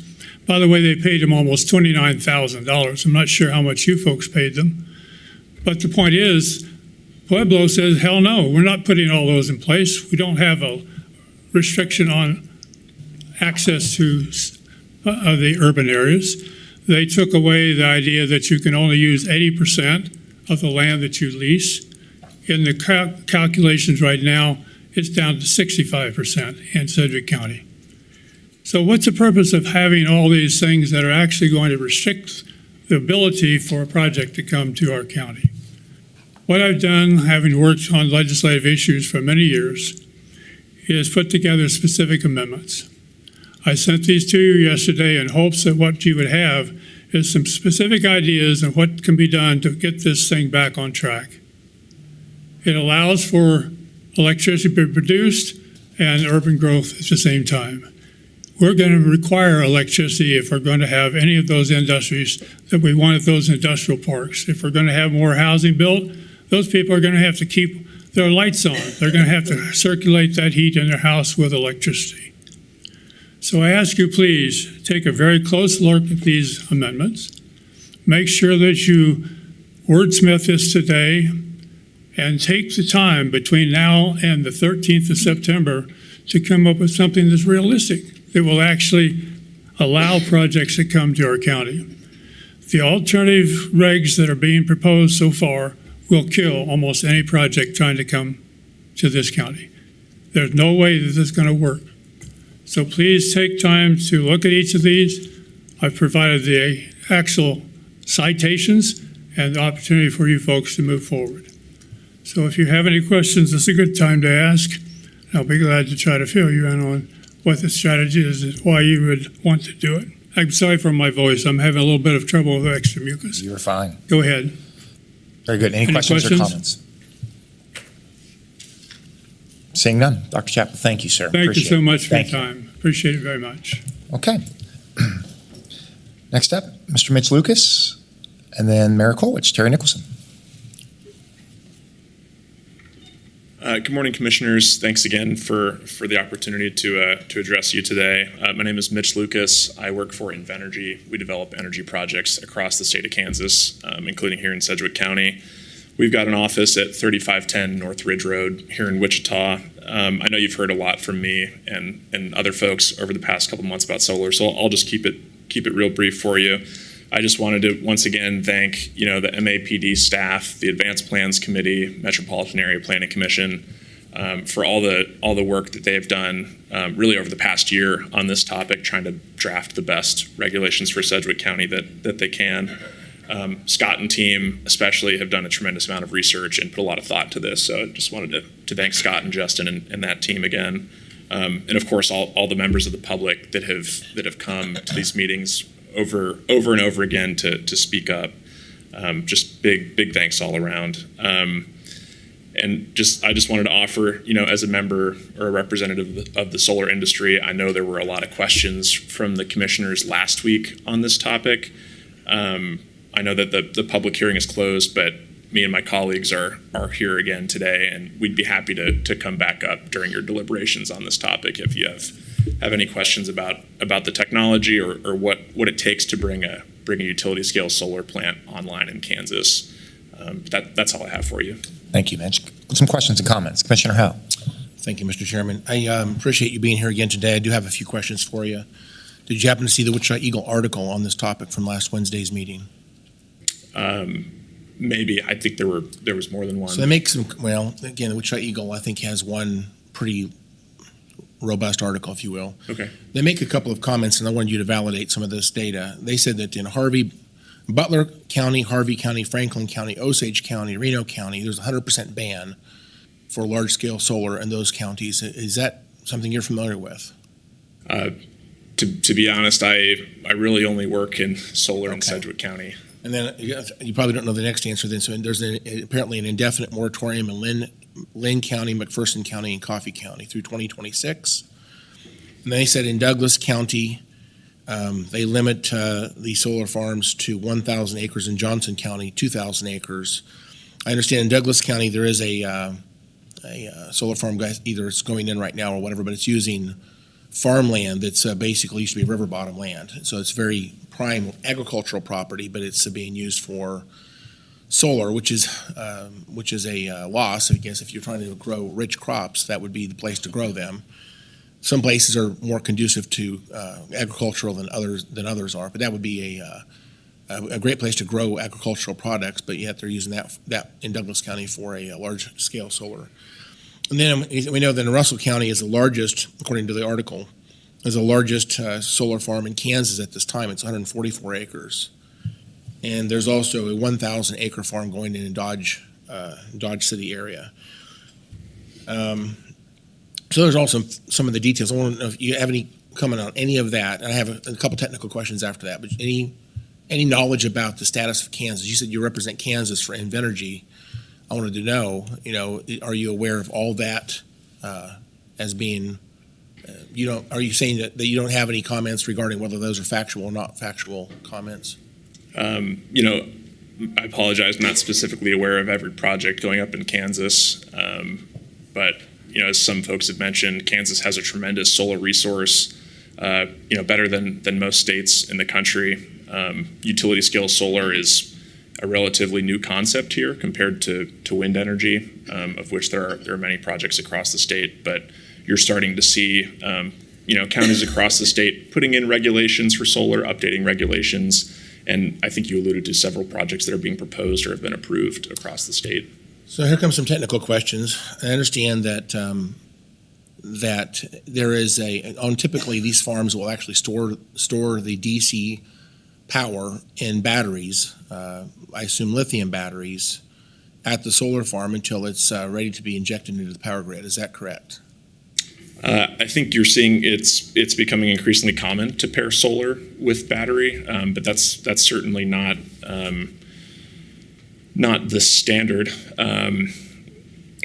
I can speak for the project that we work on in Sedgwick County. We're not planning to pair it with battery storage at this time. So but you're some not, folks are. but there's nothing in this regulation that deals with the issues of lithium batteries at all. I believe that is, I defer to Scott. I know our fire folks are already gone, but I understand that if these things catch on fire, you can't put them out. They burn. And again, that is a fire safety concern. I don't know if there's any way to mitigate that because the technology, frankly, if that event happens, there is no way to combat a lithium battery fire, especially of this capacity. It would be very devastating if that was to happen. There was go ahead. Oh, I'm sorry. A member of the Sedgwick County Fire District actually, this was months ago during the first phase of the solar regulation review, somebody from the Sedgwick County Fire Department actually came before the Advanced Plans Committee and talked through some of those issues. What was his comments? I think he had a couple things that he would like, I won't speak for him, things that he would like to see in potential battery regulations. But I had a really good conversation with him afterwards, and he thought that it was not something that should be totally I may ask our counsel later on, but I'm not sure there's any of his comments made it into the MAPC's plan. So right now, what I'm seeing right now, I'm not seeing any reference whatsoever to the type of storage that is allowed in these regulations. But there is a concern about lithium batteries, and again, there's a lot of other concerns about lithium besides just the fire issue. But there's other concerns. On a technical side, does Invenergy or any other utility in Kansas have eminent domain rights to put transmission lines in? So on a project like we're talking about today, utility scale solar project, you're asking specifically about transmission. All the land period for a project like this, whether that's to site solar panels or to construct the new overhead transmission line that would connect the project to the broader electrical grid, would be on voluntarily leased land from local landowners. If the landowner doesn't want to make a deal with the project folks, then what's the solution? Do they just go around that property, or how do they do that? That's up to us to find. Typically, we'll have multiple routes that might be viable, and we'll work with local landowners to find something that works. But we don't use eminent domain for that. I have a question about another question about that, but let me get back to that in just a second. And let me ask: when the power is transmitted from the solar farm to the power station, is it transmitted in an AC voltage or a DC voltage? So it would be AC. AC, I assume, is very high voltage as well to overcome the, if you will, resistance of transmission lines. It depends on the voltage of, typically the point of interconnection is a substation, so it would depend on the voltage rating of the substation. We would step up to match whatever that is. So there's inverters at the solar farm that convert this to phase matched, and I assume voltage matched injection into the power grid at the power station. So it's all that conversion and all that preparation of that voltage to be injected into the power grid happens at the solar farm. Yes, sir, that's correct. So there would be a number of inverters placed around the solar farm to convert the electricity from DC to AC, and then the power from those inverters is collected to a central location via underground cabling, and then stepped up to the voltage of whatever the point of interconnection is. Well, what's interesting to me is these transmission lines, again, when you're talking about transmission of electricity across this country from one region to the next, the transmission voltages are extremely high. And they do that usually on aluminum conductors, but again, they do this to overcome resistance. That's how we transmit AC around without huge losses. And so what I'm wondering is, I'm hearing from a number of people in the area, they're saying that I've had at least two people call me and say that they're very concerned about the transmission lines have too much resistance if they go very far from the power station, and that's a reason to move it closer to the power station. I'm not buying that, because at the end of the day, if you're transmitting very high levels of voltage on aluminum conductors, that's how we transmit power around the entire country. This issue of resistance, I think, is a issue. I don't quite understand that selling point to move these closer to cities. Please explain. So I apologize. I'm not an electrical engineer, so I'm not sure I can speak to resistance of transmission lines. But if I could offer another data point in that regard, building new overhead transmission line is incredibly expensive. It's going to cost you, just at a bare minimum, $1 million a mile as a rough figure to build new overhead transmission line. And just as a frame of reference, to build a small utility scale solar plant in the Southwest Power Pool, that would be around 100 megawatts. And it's going to take roughly a $200 million capital investment to build a smaller utility scale solar farm like that. So I know that you're a numbers guy, Commissioner Howell. You can see how if you start to push these projects further away from their offtake point on the electrical grid, $1 million a mile in new overhead transmission versus a $200 million investment, that's going to hit your bottom line pretty hard very quickly. Typically, there's a break-even point after this investment's been made. There's a profit motive, obviously, for doing this. There's a break-even point in the future. Typically, how many years in the future do you consider a break-even point to happen? I think it depends. Some of these projects are built and operated by the developer, and they would sell the electricity. Sometimes these projects are built and then sold to a utility partner for them to own and operate. As far as the break-even point, it's hard to say. I guess what I would offer is that there are a number of solar developments across the state, projects. Not all of these will be built. They're all in competition with each other, and only the most economically feasible will be built. So something like increasing your transmission line length at $1 million a mile is going to put you in uncompetitive territory very quickly. Because at the end of the day, the objective, why we build these projects, is because they produce cheap electricity for the consumer. Well, what I'm struggling with here is in the total cost of this investment and the total amount of money generated over the life cycle of one of these large scale solar farms. This $1 million a mile, if you're talking about 1 or 2 miles outside of a city, or having to reposition this a few miles, is almost a rounding error. Our county roads are great roads, but they're small roads compared to some of the other roads you might see, like interstates and things like that. Our county roads, the cheapest we can do at this point is $1 million a mile. Mm-hmm. So $1 million might sound like a lot of money, but in the scale we're talking about here, hundreds of millions of dollars just to invest, which tells me they're not going to not make money. They're going to do this because they intend to make money. There's a lot of money on the table on these large scale solar farms, and we're talking about $1 million here to move it a mile away. And we're not talking. They have to be overhead. Some of these can be underground as well. And one of my other questions is, this might be a public works question, but there are utility easements on nearly every road that goes around the county. So I'm wondering, are these transmission lines allowed to be buried on those utility easements? I'd have to defer to Lynn maybe, but I do know, if we're just speaking in the realm of cost, burying transmission lines drives up the cost considerably, and I don't have exact figures for you. It's not something that we typically do for that reason. Okay. I would, if we can, wait for staff when we get to the item. I think we're going to wait for some staff interjection, since this is just the public comment section, and Let's keep get a the question for questions. that later. My final question might be this. Actually, I have 2 more questions. Are these panels on these very large scale commercial solar farms, are they in this area, are they expected to be water cooled? Water cooled? Yes. No, sir, not to my knowledge. Well, there's a water consumption concern. We heard that last week, and I'm trying to learn about the water usage. To me, it is a concern, especially when we're talking about drought and agricultural competition for that water. The water usage is an interesting point. I'd like to know more about that. But so if someone has an answer on that, I'll take the answer. Then finally, on these panels, I know that the Berkeley recommendations, it limits this to, I think, 25 feet. I don't know why. I still don't know why that limitation happened. I mean, at 25 feet, you can still see these things from a long distance away, versus 35 feet. I don't understand why 25 feet. If you have an idea why 25 feet, I'd like to hear that.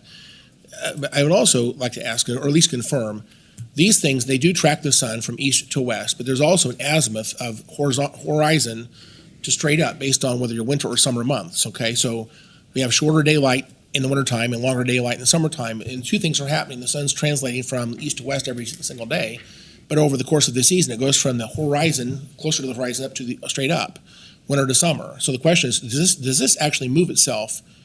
One of the other speakers said these things in hailstorms, they actually go vertical to avoid the hail. Are these things tracking the sun in both directions, azimuth as well as east to west? So I think, Commissioner Howell, your first question was around water. And I think we've got a great story to tell there. So the vast majority of the land that we site our projects on is leased from local farmers.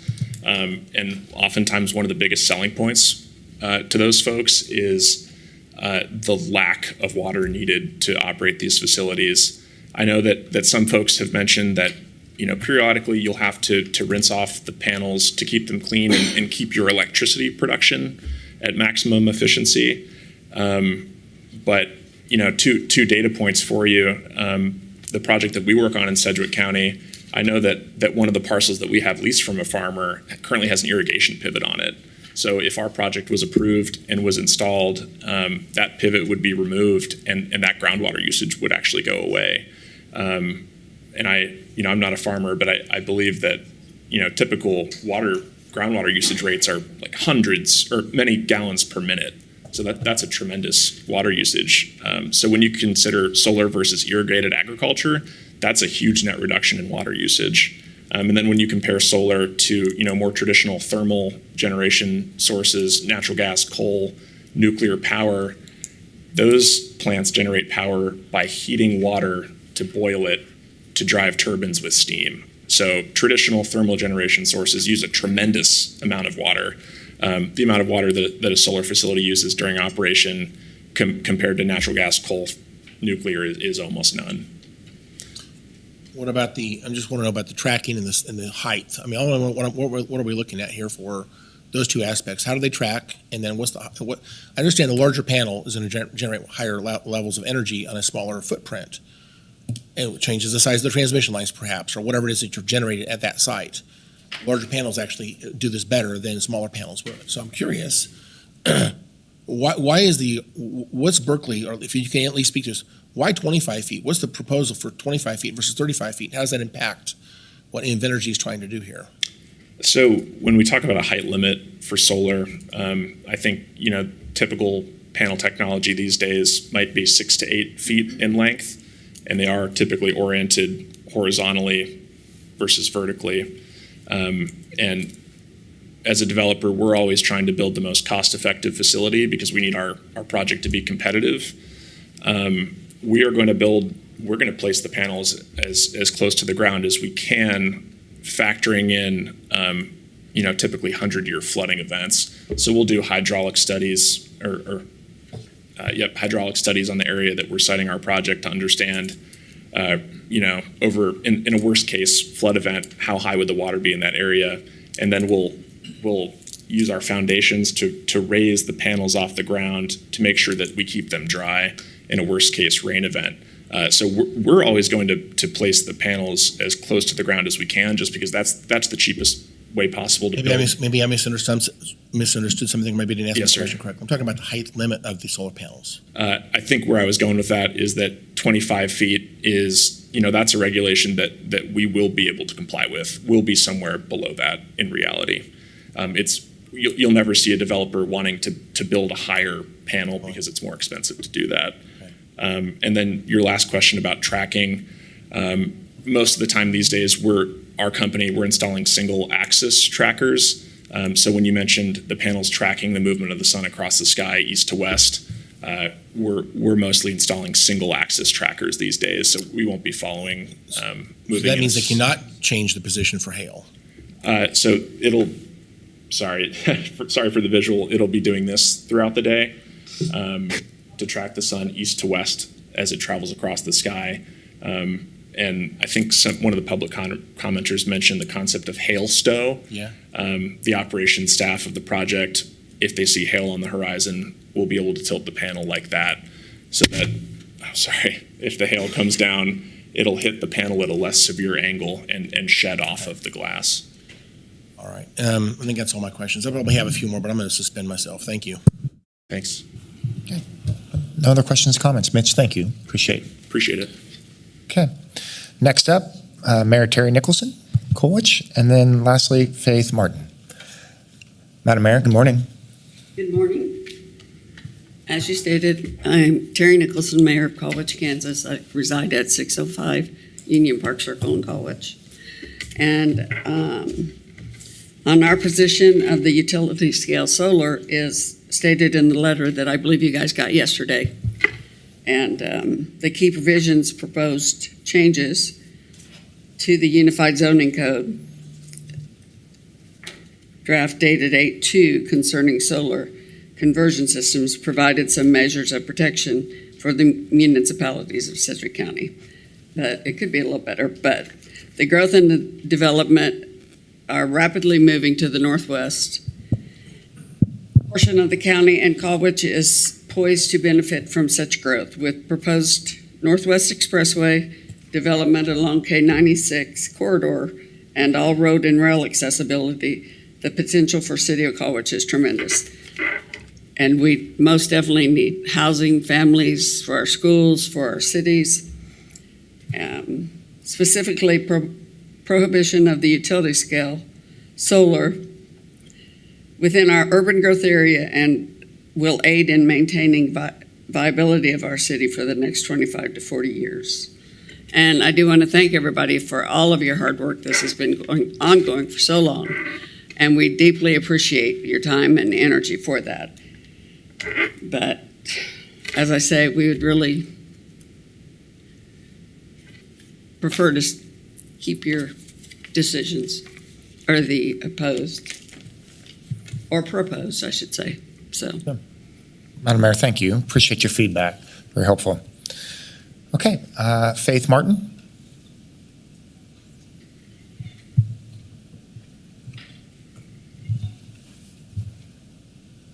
Hello. I would just like to clarify, is the budget open later for public comment as well, or do I need to make all my comments now? Be here, yes.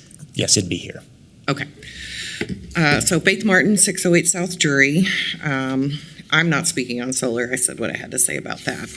But I watched the meeting yesterday, the special meeting, and there was quite a bit to kind of go through there. I know there's 12 motions on the table to be reviewed today, and so I just have some comments on those. Number one was, and these may not be in order of how they're going to be discussed later, but there was a motion put forth to get rid of the DEI position and to roll that back into the budget. And I did a little research on it and actually presented this information at Jim's Cab. The DEI position that the county manager had presented, there was reasons for that, and I know it wasn't filled and that we spent money on hiring a consulting firm, and the consulting firm, you know, they were supposed to provide long-term strategies. I could not find that report anywhere. If that's been made public, I think it would be helpful to have that because I wanted to see what those recommendations were. But a DEI manager, basically they do more than just provide training for employees. So there's a lot of data that I don't believe we have, or even the commission has, to say let's get rid of it when there's been 22 complaints about discrimination since 2017. It costs the taxpayers money every time we have to settle those. And, you know, there's a lot of long-term strategies regarding employee retention, pipeline development for county workers. I think this position would be very helpful in doing those things. There's a lot of research, metrics, and reporting that this position would be responsible for, not just training people on, like, diversity is good. There's a lot more involved in this role. Another thing that was brought up in the CAB, sales tax versus property tax. There was a motion that the CAB made. I don't know if Jim's going to talk about that later, but I am concerned that shifting property tax to sales tax is going to be problematic, because if you look at how the city of Wichita does it, sales tax is only used for like capital projects, not ongoing things. So as the economy goes up and down, things that are considered core services, if we core services technically, in my mind, hasn't been defined yet. I still think the public needs to weigh in on what is a core service. But if we say these 12 things are going to be funded by sales tax, if we have a budget shortfall now, we don't know what it's going to be like in 3 years, 5 years, 10 years. There could be things that completely fall off the board because we move them to sales tax. I'm not a fan of that. I would encourage you to vote no on that as well. Should be for capital projects, not ongoing operations. Jim talked about advisory boards in that special meeting. I don't know that there is a specific motion made that I could understand, but I agree that we need to do a cost-benefit analysis, but not for the same reasons. Advisory boards serve a very important purpose in local government. And if the advisory boards feel like they're not being heard, then staff and electeds need to do a better job of giving them an opportunity to report out. I know Commissioner Beatty kind of alluded to that in the meeting. The advisory boards, I sit on multiple advisory boards, they all have a very important purpose because things that are presented at a CAB are not things that the public may have heard. Not everybody watches these meetings. Not everybody reads the paper. People get information from lots of different sources, and those advisory boards have a very important purpose. And the last one that I was really, and the WSU came up. Jim mentioned a motion that came from there. It was the first time a lot of people had heard that because they didn't watch this meeting. So they made a motion to say, we should look at dropping this down a mill instead of a mill and a half. So that's an advisory board that was educated because the public came in and mentioned something that they hadn't heard before. And lastly, I have a lot of concerns, and this goes back to the same thing as the data for DEI. I don't know that we have the data to get rid of that position. I also don't know that we have the data to combine tax and election office. I was kind of cheering in the back earlier when the election commissioner and the Boy Scouts were here. As a supervising judge, they're right. I was real happy when the Boy Scouts were there. And I know that things have gotten better over the last few years. I've been an election worker and a supervising judge many years. Combining tax and election office without having the data to support that services to the community are not going to drop by doing that just to save one or two heads, I think is a disservice to the community. We need real data to say that this isn't going to hurt our election work because we are already struggling to find enough people to work on election. We've already gotten rid of advanced balloting. Seems like everything is getting harder for elections, and I would like to see that voted down as well. Okay, thank you so much. Commissioner Howe? Well, just appreciate you speaking again. Just a couple of points of clarification, and you don't need to respond necessarily. I'm not going to ask you a question. I am going to respond though. Okay. That is, again, Faith Martin does very faithfully attend the CAB board meetings, although she's not a member of that CAB board. So she did not actually vote for these resolutions or these ideas or motions from that CAB board. She was in the room, and I'm sure she does, as she already shared her opinions on this. To be clear, again, we did have it was a little more than 2 hours meeting yesterday. I would be glad to go over these again. In fact, I'm sure I probably will need to talk about some of these at a later time today during the meeting when we get into budget discussion. But to Faith's comments, the one position she's referring to on the DEI is an unfilled position. It's a grade 65 DEI program manager position. It's been unfilled for quite a long time, actually. In the meantime, by the way, we need to get our property taxes under control. So I'm looking for places to trim our budget that makes sense, that doesn't do harm to the county.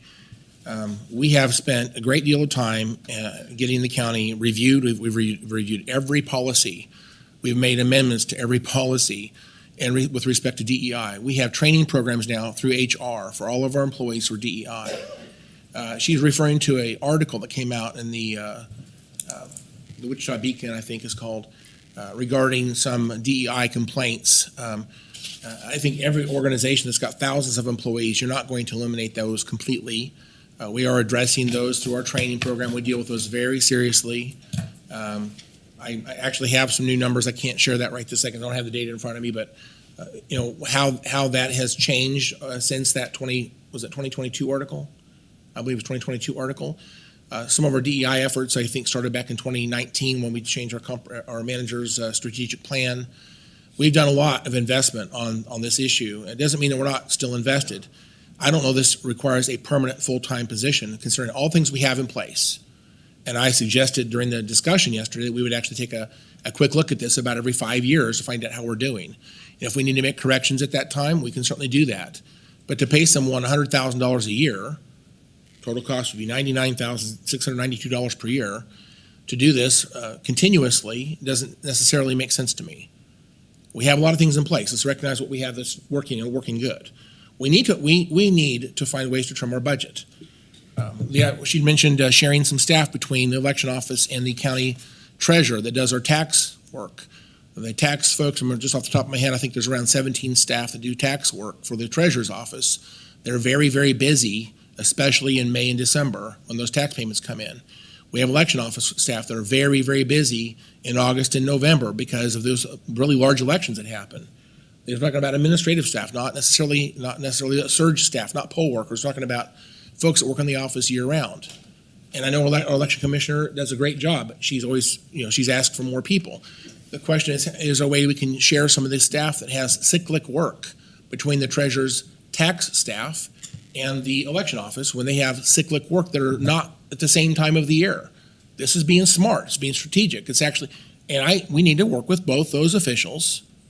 One's an elected official, one's an appointed official by Secretary of State. They both need to be willing to work together to come up with a plan that actually saves taxpayer money. I think it's possible we could save several, maybe 4, 5, 6, 7, 8 perhaps employees. Again, I don't want to lay anybody off necessarily. I just want to, through attrition, target a different level of staff for those two offices because we can save some taxpayer money. I had 12 motions yesterday.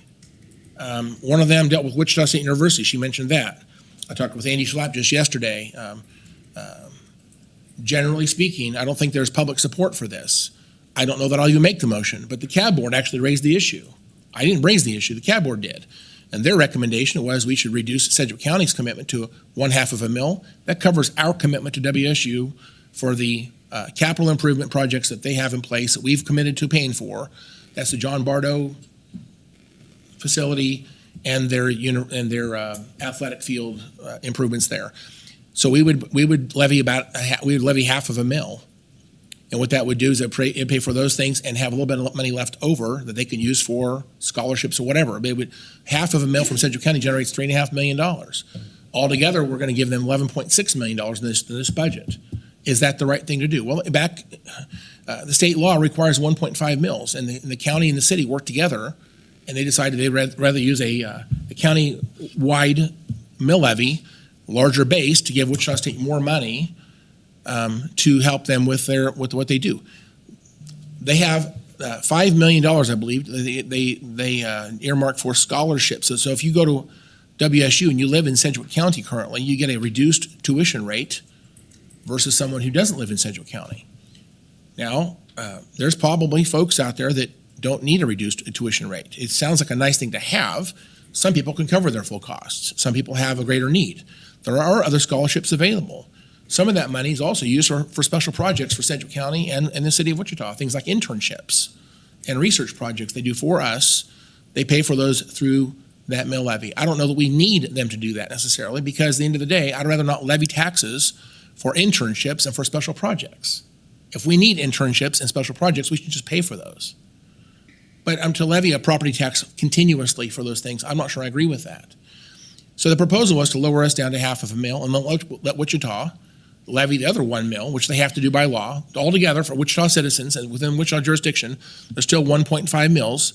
But Wichita would levy 1, and we would do a half. So you live in Wichita, still 1.5 mils. But if you live outside of Wichita, you would have a 1 mil decrease in your property taxes. Again, I'm laser focused on property taxes this year. I'm doing everything I can to propose these ideas. I didn't even come up with this one. This came from the CAB board. I simply presented it. I'm not sure I would even make this motion next week. I'd love to hear from the people. Do you think this is a good idea? I haven't heard from people yet. But to that extent, you're shooting the messenger type of thing. It's an interesting idea. And I don't know what else she talked about. She talked about sales taxes versus property tax.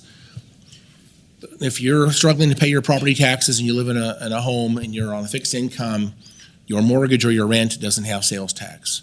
Your food, especially if you're qualified poor, has never had sales tax, but now the state law just changed. You don't have state sales tax on your food. You don't have sales tax on your electricity or your water or the things you need to live in your home. But if you go out to eat or you go to a movie or you do other things, you're going to pay sales tax. And those discretionary spending goes to fund the things that we consider to be the quality of life issues. The question on the table is, do we support the idea of using our existing 0.5% sales tax, 0.5% sales tax, to fund those quality, and have a resolution for us to consider that would do this? And someone says, well, it's just semantics. Actually, it's not. It's not semantics. It gives us a guardrail. If we were to pass this resolution, it just says we have a limited amount of dollars that goes to quality of life. Actually, a little more than $19 million we have right now that would be discretionary spending from the 1% sales tax covers all of those quality of life things and a little bit left over. So we're not cutting necessarily anybody from funding if we were to do this plan. It's not semantics. So I can tell someone, when I take your property taxes, I'm not funding things like Lake Afton, for example. You're not paying for Lake Afton with your property taxes. That's a sales tax that funds that. And that clarification is needed. It's not just semantics. I can go through the 12 if you need me to go through the 12. But at the end of the day, the speaker said that Wichita uses their sales tax for core functions. Is that what you said? What did you say? Capital projects. Again, they use half of their sales tax for infrastructure because we all have to do that. Half of our sales tax revenue. By the way, it's a countywide 1% sales tax passed in 1985. They get $87 million this year. We had altogether $39 million and change. Half that goes to public works. The other half goes to the general fund, just like theirs does. They can use their general fund money that came from sales tax for anything they want to spend it on. If they want to use it for capital projects, they can do that. But it's not dedicated to capital projects. That's simply a choice they make. So if they do that, that's totally fine. But it has no conditions on the money they can spend it for. It's the most property taxes are the most spendable dollars in the budget. We have grant funds that have things they have to do. Sales tax funds for half the sales tax funds is dedicated towards the public works. But property tax dollars are discretionary. We can spend them however we like. We spend most of our property tax dollars on staff, and especially in public safety. That's where we spend most of our dollars. And so the question is, should we spend property tax dollars? We're trying to get a handle on property taxes. Should we spend property tax dollars on things like Lake Afton or Sedgwick County Park? Or there's a whole lot of these things. And I think it's appropriate we would spend sales tax dollars on those things and spend property tax dollars on things like the district attorney and the sheriff and the jail and the election office. Okay? There's 12 of these motions. Anyway, I appreciate your comments, Faith. I would encourage you, if you're concerned about what happened yesterday, don't just take those comments. Please go watch the meeting. It was a very interesting meeting, a great debate, great discussion about property taxes and trying to get our budget back under control. Thank you, Chairman. Okay. Commissioner Dennis. Thank you, Mr. Chairman. And I know Commissioner Meitzner has already mentioned it, but I really do like the way that we're doing the budget cycle this year. We know what's coming up. We can think about it a little bit. We can make wise decisions. I appreciated the fact that Commissioner Howell went to the effort of coming up with 12 different ideas yesterday that we talked about. As we go into the budget cycle, it gives us time to reflect on those, and that's the right way, because if he'd have approached us with that next week, we would have had no time. We wouldn't have even known anything about it, and the chances of any of them passing would have been pretty slim, I think. But by us knowing it ahead of time, and I don't know that all 12 of them would pass even next week after we review them, because a number of them are going to require staff action. Some of them are going to require legislative action from the state legislature. So some of them should, instead of being in our budget, should go into our legislative agenda. But I appreciate the fact that we know and we can talk about it as a commission. The problem, honestly, being on a board of county commissioners is that only two can talk to each other. And from that point forward, we can't talk. So we never know what's going on, all five of us. So as a result of that, now all five of us are informed. We know what kind of ideas that may be produced next week. We can start thinking about them, and we can decide how that we would approach that and whether or not that it ought to go in our budget, whether it ought to be staffed, whether it ought to go in our legislative agenda, what are the next steps? So again, thank you for the way that we're doing it. I appreciate it. Very good. Okay. Thank you, Faith. That was the last individual sign up for public comment. There was a Clint guy that had signed up, and when we called, wasn't there. I want to make sure I'm giving every opportunity. If Clint is back here, we would welcome you. Okay, seeing none, I will make a motion to receive and file public comment. Second.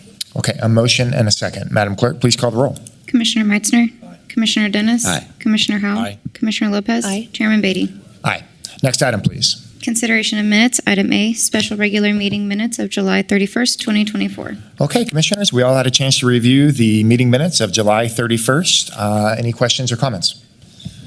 Seeing none, I'll move to approve the special regular meeting minutes of July 31st, 2024. Second. A motion and a second. Madam Clerk, please call the roll. Commissioner Meitzner.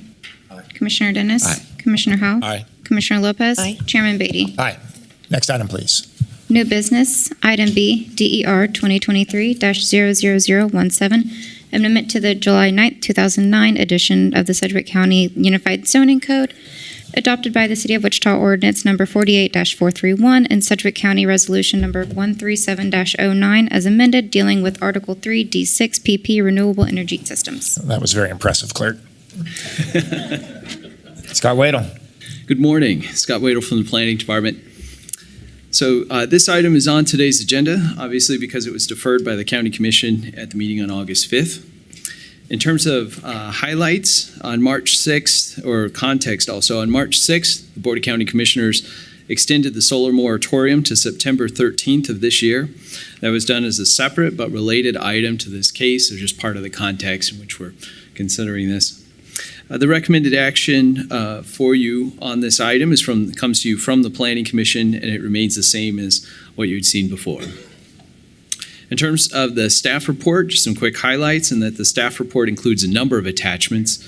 Those include the following: the Planning Commission recommendation of zoning code amendments, also includes a review of the process from late 2023 through today, public input collected throughout the process, the Berkeley Group report, which has been discussed already this morning, and alternative zoning code amendments, which are dated August 2nd, which were developed by staff and incorporate many of the concepts articulated by the Berkeley Group, but with specific standards designed for Sedgwick County. In terms of the recommended action for this item, again, comes to you from the Planning Commission and is to adopt the findings of the Planning Commission, approve the Planning Commission's proposed amendments to the zoning code, sign the resolution, and authorize the resolution to be published. That would require 3 votes to pass. Alternatives include the following. You can approve zoning code amendments other than those recommended by the Planning Commission. That would include the alternative amendments or any other modifications. That would require a 2/3 majority to override the Planning Commission, and so 4 votes would be required. You also have the options, of course, to deny any changes, which would require a 2/3 majority or 4 votes, again, to override the Planning Commission, or as always, you can defer this item.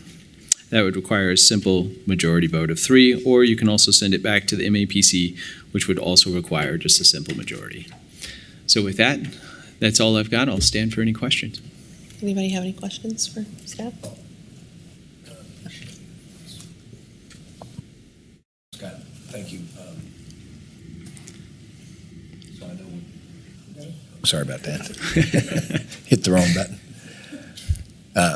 So can you, how many alternative amendments were there last week? So there's one set of those. So that's Right. It comes through as just one of the attachments. Okay, it's one set.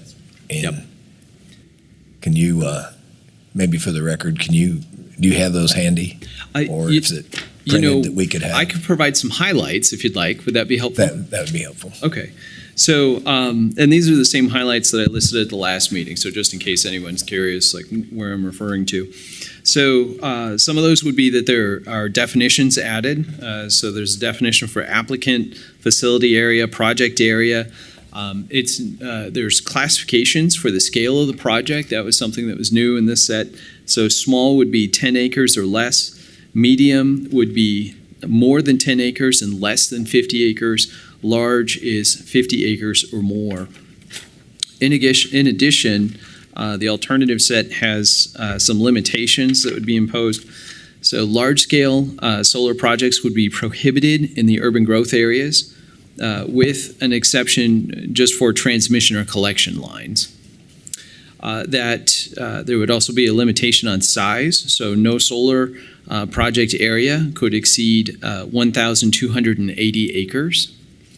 There would also be a restriction that no solar project area would be located in more than 4 contiguous sections of land. In addition, no solar project area could be located closer than 2 miles to another solar project area, with some exceptions for small-scale solar projects. In addition, then the maximum area of coverage for solar projects shall not exceed 65% of the total project area acreage, and so that impacts what percentage of the land they can use for solar panels in terms of coverage.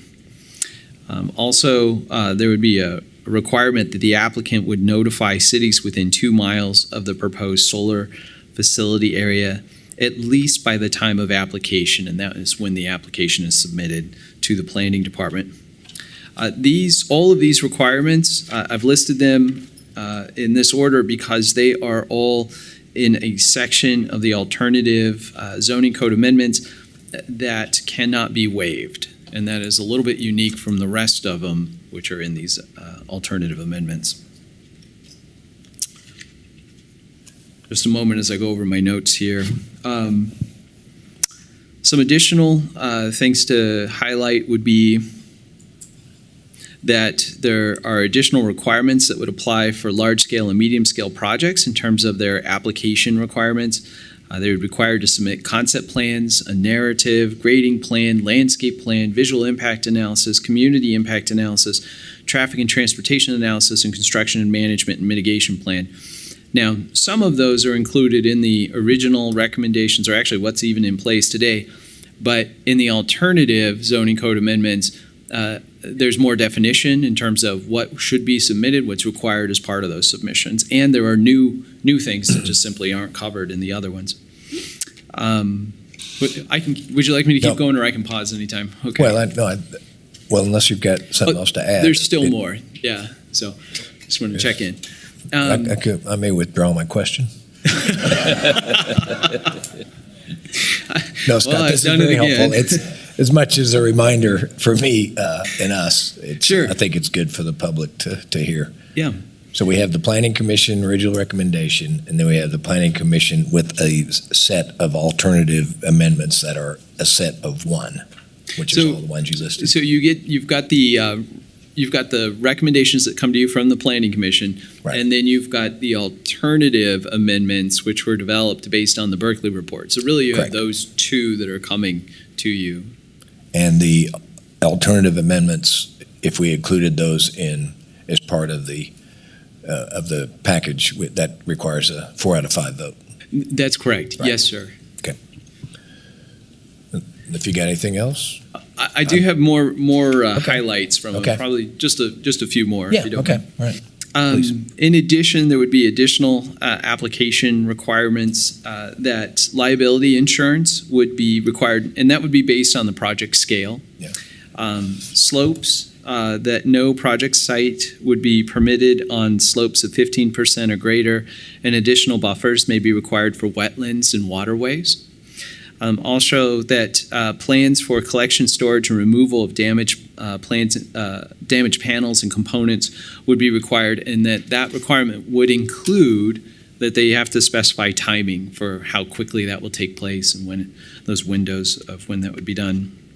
There would be design requirements that a maximum height of the lowest edge of a panel would not exceed 10 feet, and that was based on dynamics of the water and stormwater hitting the panels and then coming off and causing erosion. So that's why that 10-foot maximum is recommended. That setbacks from structures would be at least 100 feet from the project boundary lines. So how far internal, and that setbacks from solar structures, including panels and battery storage, would be at least 250 feet away from any dwelling unit. In addition, fencing would be required around any solar structures except for panels. So except for panels. And that warning and contact signage would be required on the project. And there's specific details. Again, I'm just doing highlights. That retention of native vegetation and tree lines would be required, and that screening would be required along any side or rear property line of the project when the solar project is adjacent to a dwelling unit. In addition, financial assurance requirements would be enhanced in the alternative version, and there would be a contact requirement for inactivity. So if the project is inactive for an amount of time, then they would be required to reach out to the county and provide notice. That all equipment would be removed regardless of depth, and that the ground regraded and reseeded to as a natural condition as possible. And this differs from the recommendation that's coming to you from the Planning Commission in that that was recommended just removal to a depth of 4 feet. So, and that groundwater testing, just to highlight that groundwater testing remains included as a requirement both pre, during, and post the project. And that also is in the other one from the Planning Commission. So those are just some quick highlights in terms of some of the features of the alternative amendments. Okay, very good. Thank you, Scott. Commissioner Dennis. Thanks, Mr. Chairman. Appreciate it. I don't really have any questions because we've been working this for years now. But what I do want to do at this point, when Scott's still up there, is to thank Scott and the entire staff in planning, everyone that's been involved from that aspect. Our legal department's been amazing. Our environmental folks have been involved every step of the way. Our Director of Public Works.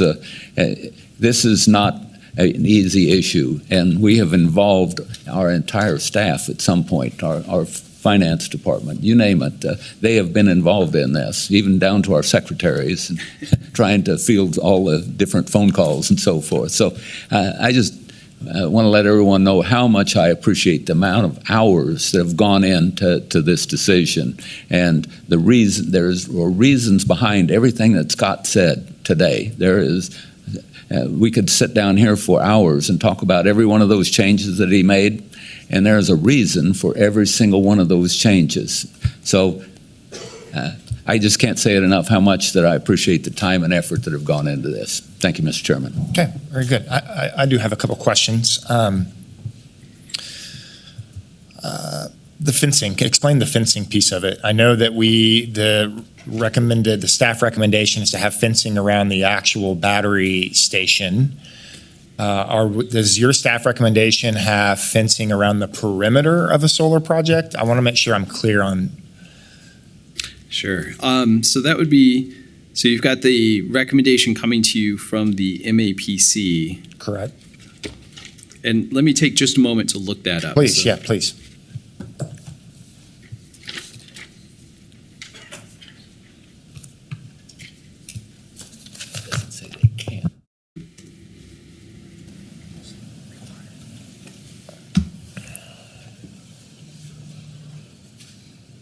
Yeah, it says, so it's on page 3 of the MAPC recommendations, and it's item M.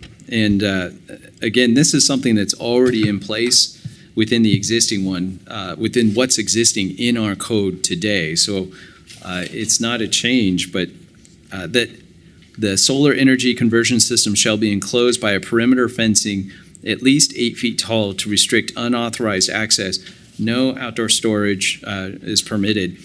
So by that requirement, what's required today and without any changes, that the MAPC is recommending no changes to this, that fencing would be required at least 8 feet tall around the perimeter of the solar site. Okay. Now, doing good? Okay. But if we go to the alternative one, it is not required for the solar panels. So fencing is still required, but not for the solar panels. So you're going to end up with a much smaller area. Okay, perimeter, fencing around the perimeter, screening if it's adjacent to a housing addition or a housing unit. Yes. Okay, I guess my question is, The fencing piece of it is obviously probably for security purposes, I'd imagine 8 foot. I'm trying to think of the aesthetic. 8 foot chain link fence. I don't know if the aesthetic is something that I'm favorable of for a few reasons. We can kind of vet that here in a second. Next question I have, and this might, Kirk, you might be able to help on this. We've received hundreds and hundreds of emails and calls, and a lot of people are comparing wind and solar, and there have been a significant number of requests to ban solar and wind. Can you tell us what the wind policy is for Sedgwick County? Kirk Sponsor, Deputy County Councilor. Yes, commercial wind is completely banned within Sedgwick County. And when did that happen? Justin Wagner was here, and I would turn to him for the direct date. Thanks, Chairman. Justin Wagner, County Councilor. I believe the vote was in 2019. 2019. So I think it's important for the public to know that wind is not something that's, we cannot conflate these two, wind and solar. What we're talking about doing is having solar projects, solar capacity in Sedgwick County. But wind, no matter what we do today, wind is a separate category, and wind is not permissible. Wind turbines are not accessible or permissible in Sedgwick County, correct? Correct. Okay. What happens today if nothing happens, if we cannot get a motion that passes? What happens at that point in time?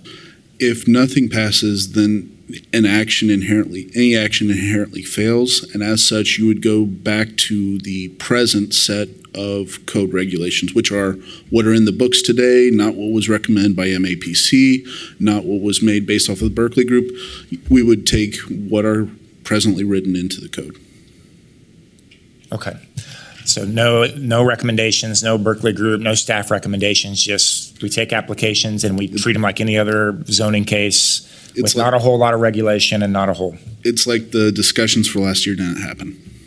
Okay. That's one way to put it. It's like the last year and a half hasn't happened. Okay. That's helpful. There has been, Commissioner Howell mentioned it, there has been a question I've asked you numerous times now, so you're used to this question. The question on eminent domain. My question is really limited to the transmission lines. I know public utility has some significant rights and advantages that maybe private utility does not have. Eminent domain, if we approve, can a private developer access eminent domain rights to run transmission lines across private property?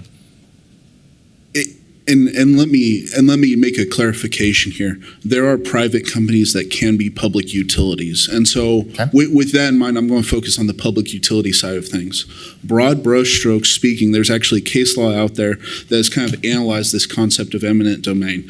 And it says eminent domain, kind of for this concept of public use, is an inherent right of the sovereign, or the state of Kansas in that case, and that right can be essentially delegated to certain other public entities as well by the legislature. So that's kind of the concept. That's what we're looking at. And the case law said that can only be limited by basically constitutional limitations. So that's the context. When you look at it, statutes essentially establish who can do the eminent domain and the procedures in which that can take place.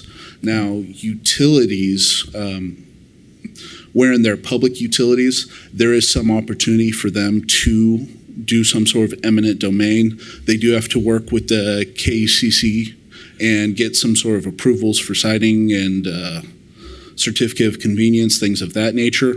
So public utilities do have some discretion there. However, if we're looking at projects that are specifically for private use, then those do not have the eminent domain powers. Okay. From a legal perspective, Kirk, if there are concerns about eminent domain, is this something that we need to address in the code? That would need to be addressed legislatively, especially with how case law has kind of said.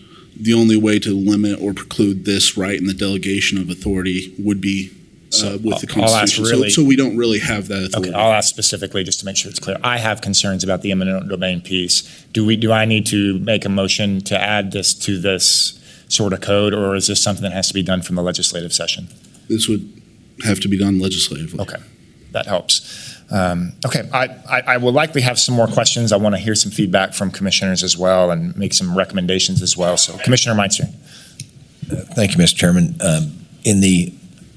To quote the chairman, in the hundreds of emails that we've received, many of them referenced the impact on property tax. And I think there's a lot of confusion on property tax.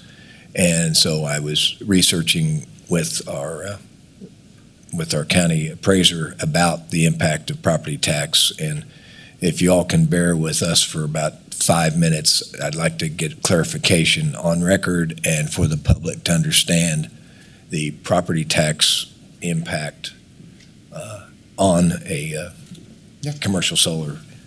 So Mark, thank you. Thank you. I could just start asking you in order of the questions, or basically if you took, these are all going to be on ag land, farmland. Some of you people that own ag land, you already know some of the property tax rules. It's new to me a little bit, but so today, ag land is taxed. So we all, compared to residential, commercial, are at the assessed value times 11.5% becomes your taxable income or taxable burden. All right. And commercial is at 25%. And ag is at, and then you take from there. That's ag use, and that is formula driven, and it is not market value. And so it is assessed at 30%. And your commercial and your residential are at market value. And residential is at 11.5, commercial is at 25%. It's important, we did a little analysis, and ag use land, the average tax when you go through all the parcels and so forth is $22.74. The average size is 150 acres, and when you look at that, the overall impact is about 15 cents per acre of tax. Okay, and when you start looking at the commercial land, market value assessed at 25%, taking the average of all the parcels, it's $2,945. The average size is about 17 acres. Overall, the average tax paid is $173.24. And when I say commercial land, I'm talking about vacant commercial land. Okay. Now, also, do you need to clarify that on ag land, if there's a commercial building, that's at 25%. Or even a residential, those are separately assessed. Yes, that is 25%. Right. Ag buildings. Okay. There are a few comments that I'd like to make, if I may. All right, but let me finish and then you comment. I'm sorry, please. There is a state, there's a state rule that says any of these, what are we talking about, solar, any of these solar areas development will have a 10-year property tax abatement. Right. So today, we're making X cents per acre. In 10 years, so for the 10 years, we would not make that 11 cents per acre. So that would be waived. But after 10 years, these will be assessed at a utility rate, which is, or you finish up. Let me finish that, right. and I think I can help you. Okay.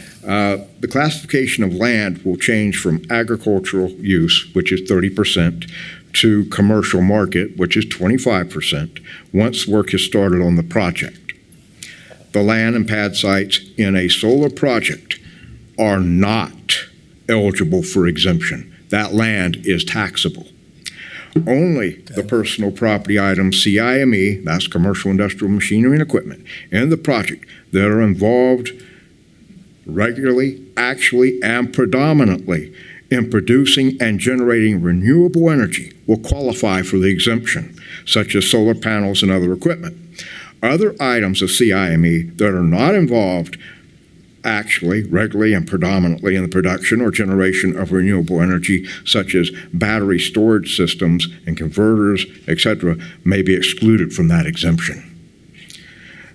The owner of the solar project will need to file an exemption application with the appraiser's office pursuant to KSA 79-213. My office has the duty to investigate the facts surrounding the exemption request and will prepare the county appraiser's recommendation and forward the application and recommendation to BOTA for its action. If the application is granted, it will be exempt for 10 years.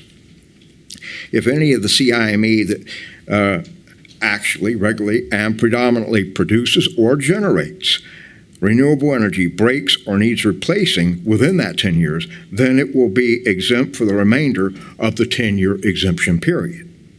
Each year of the exempt period, the owner of the solar project must file an annual renewal claim with my office. Failure to do so, and the project will become taxable. The economic life of these projects typically runs between 50 and 60 years. At the end of the 10-year period of the CIME that was exempted, it will be added back to the tax roll at a 25% commercial rate. If the property is locally assessed, and in most cases it will be, then the CIME will be valued based on retail costs when new, less depreciation, and that's a 7-year straight line depreciation, and it will be fully depreciated when it becomes taxable.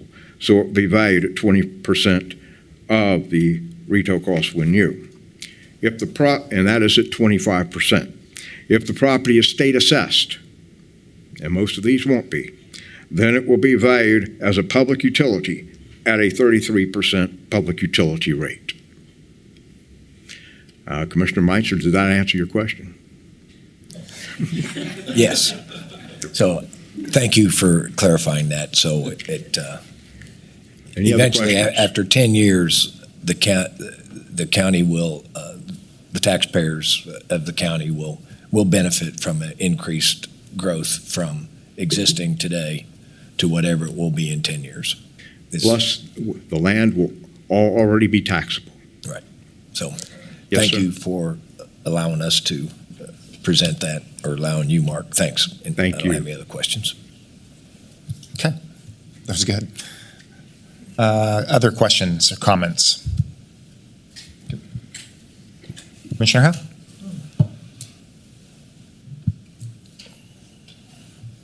I don't even know where to begin. I would tell you, we have been inundated with a lot of communication by a lot of folks who have interest in this. And I think there's a lot of different voices at the table. I know I'm thinking about a gentleman here in the audience. I think his concern is long-term human impact on the planet and CO and climate change and those issues, and they believe that this is the answer to that. I don't know if that's correct or not, but I think about 60, the appraiser just a minute ago mentioned 50 to 60 years for these types of projects. 60 years ago was 1965. I don't think we know that. The technology is changing rapidly. In fact, as I was sitting there thinking about this, to be a little bit humorous, I remember the movie Back to the Future. Remember the flux capacitor, 1.21 gigawatts. Remember that little phrase there? And he came back from the future, and what did he have? As a Mr. Fusion, and they put garbage in there because it's changed technology. We don't know what the future holds. We just know that it's changing. And really, the article from the Wichita Eagle made a point that's really just a few years ago. We had almost no solar generation in this country, and it's gone from a very small amount of solar generation to a fairly significant amount of solar generation just in the last several years. Partly, I think, because there is a large corporation profit motive in this. They're going to answer the call. When the government is offering 30% of the cost to be rebated, that is going to change behavior. And that's what has been happening. Maybe, and my numbers might be incorrect, but we've seen a large number of solar farms pop up around the country. I saw just a video a couple days ago. Someone sent me a video, and it showed that the coasts don't really have the spaces that the Midwest has, So if you can imagine, the coast will benefit from these large power grids that are sending that power from the Midwest over to the east and west coasts.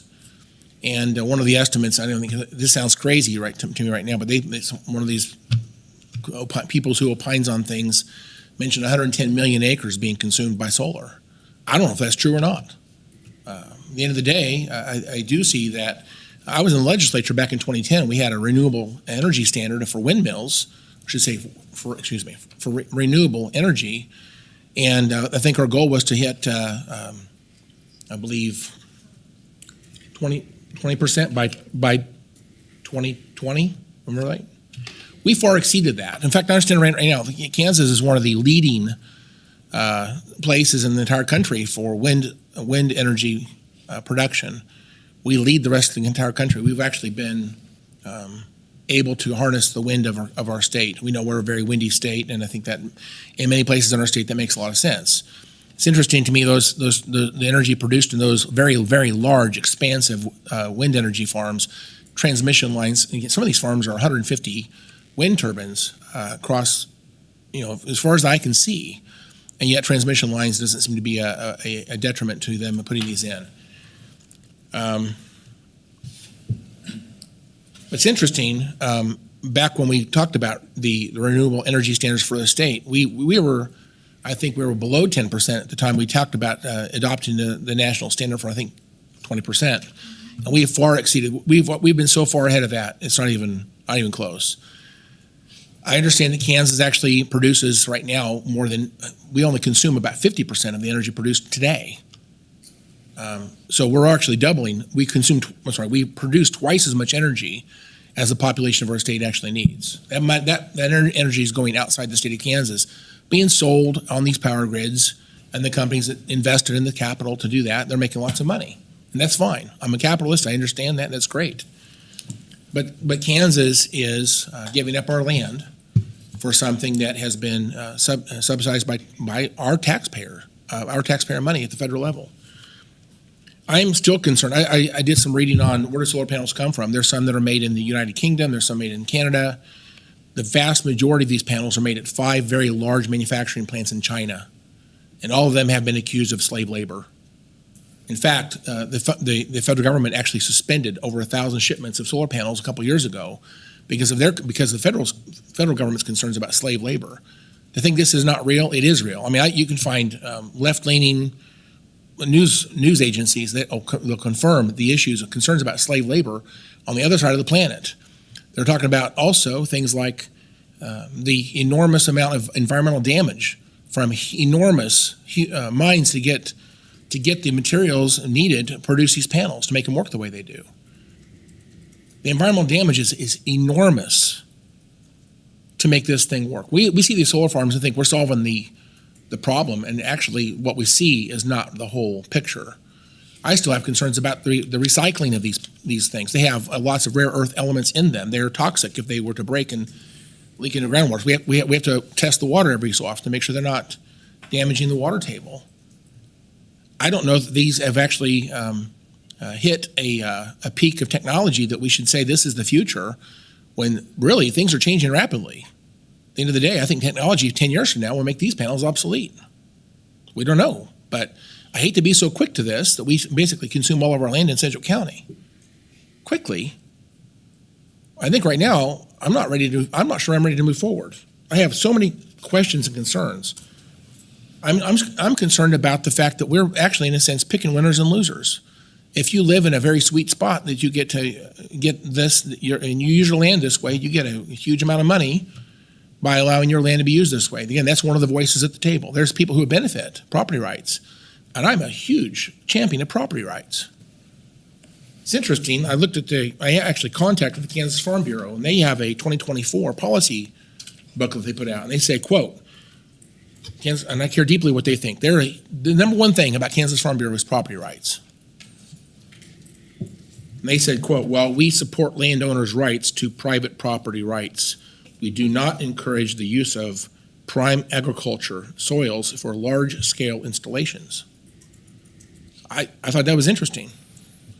If you live in a spot that's you have a large solar farm right next to you, you can't use your land because someone else beat you to the punch for these things. I'm concerned about the long-term use of herbicides. You know, again, if this was to be in place for 60 years, what about the use of herbicides to control vegetation over 60 years? What about the impact on the wildlife? We know these wind farms have a huge impact on wildlife, which is interesting because usually it's the environmentalists that are the biggest supporters of wind and solar. These types of solutions actually have impacts on environment and wildlife, and it's negative. We don't get the benefit from lower electric rates in Kansas. They're going to take our power and use it wherever they use it to make the most money. It doesn't benefit our people with lower electric rates.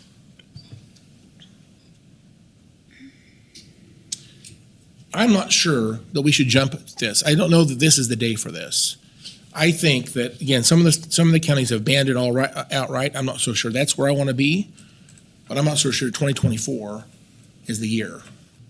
And I think these counties, Linn County, McPherson County, Coffee County, that have suspended this for a few years to see what happens in other counties and other places in the country, I think that may be what we should take a look at. I'm not against renewable energy outright, but I'm not convinced this is the right technology for Sedgwick County.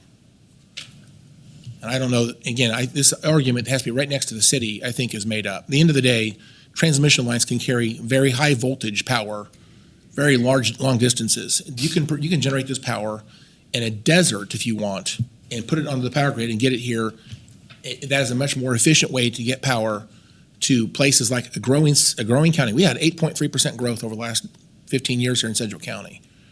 We have a lot of homes being built around cities. We don't know what the growth patterns are going to be necessarily. It's a guess. But at the end of the day, you fill these agricultural fields with solar, that settles the score. You're not going to do anything else with that. I can tell you that they do use water. And I think the agricultural, which is one of our biggest industries of Kansas, has a great concern about usage of water. And someone talked about the pivot as being a good news story. A lot of our land in Kansas is actually dry. They don't actually irrigate that. But we still have water concerns. And at the end of the day, we have to be water is a huge concern of mine. I hope it's a huge concern of everybody. And the fact that they are using water, it may not be the same as a hydroelectric dam, but we don't have that type of opportunities here in Kansas. At the end of the day, water is a big concern. I guess I'm just not so sure that this is the right time. I am still struggling with a lot of the data I've heard, all the voices at the table. And again, if you're going to do this, and Walt, you might appreciate this, if you're going to do this, I almost don't want to regulate it to certain spaces. I'm not sure I like these small, medium, and large regulations. I'm not sure I like those easements that require this to be so far from everything. Again, if I think you have your property rights, you should use it however you like. But the fact that we're regulating this, I'm not so sure those regulations are correct. So I guess my point is, I don't love the Berkeley recommendations. I like MAPC's recommendations perhaps slightly more. I just don't know that this is the day to do it. And so with that reason, I probably will not be supporting a motion to adopt either one of those two proposals today. Thank you. Okay. Thank you. A couple comments, and I'll have a question as well. I mean, my first principle, this is a tough balance for a lot of reasons, a very difficult balance for a lot of reasons. But the first principle, the lens in which I view all these things, is property rights. And I do that out of experience as someone who lives in an area of influence, a designated area of influence, but someone whose family runs over 3,000 head of cattle in western Kansas. The ranching, the farming is becoming more and more difficult for these people. Economically, it's becoming more and more difficult for these people. And the property rights conversation that surrounds this is when a farmer or a rancher has land, ag land, and they don't want to sell this land, and they want to keep this land in their family for a generation, and there is an opportunity economically for them to do that.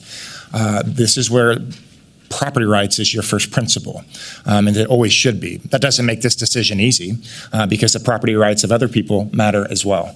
But what makes this hard, the tension for me that is difficult here is because the first principle I operate from is property rights. And I know these farmers in Sedgwick County and all across Kansas that are really struggling. I know the water situation, and I know what center pivots are doing, and I understand the challenge that we have. So making sure that our farmers are empowered, but not even our farmers, our landowners are empowered is incredibly important to me. I don't know if we can punt on saying no, because I think our landowners deserve to have some sort of clarification of where this county stands. They know where we stand on wind. Wind is not permissible in Sedgwick County. I don't know if we have the opportunity to punt on solar.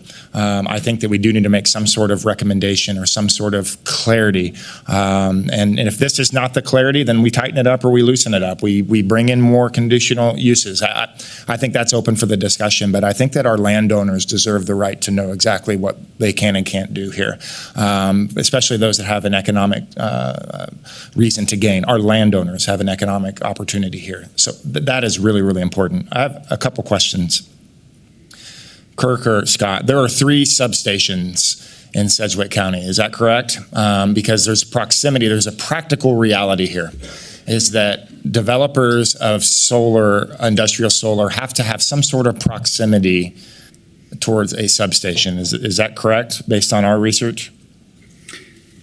Yes, that's correct. And that's come up in some of the conversations. I do have a PowerPoint here because Invenergy did provide a map of this.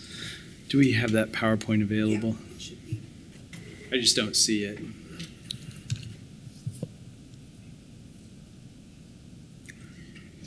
Is it perhaps in one of these folders? That's okay. Here, is this it? No, that's a little bit older. Do you have your thumb drive? I don't. It's in my backpack. It's okay. It's all right. So there are 3 of them. I can just describe them real quickly. So one is up by the ethanol plant, which is the one that's getting a lot of attention between Mays and 53rd and Colbridge. 135th. You've got the other one down by the Vulcan plant, south near Wichita, Hayesville area.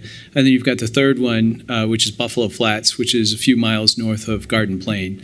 So out of those 3, 2 of them are in the urban growth areas, 1 of them is not. Okay, that was the clarity that I needed, because the recommendations have restrictions in urban growth areas. Let me ask a second question on that thought.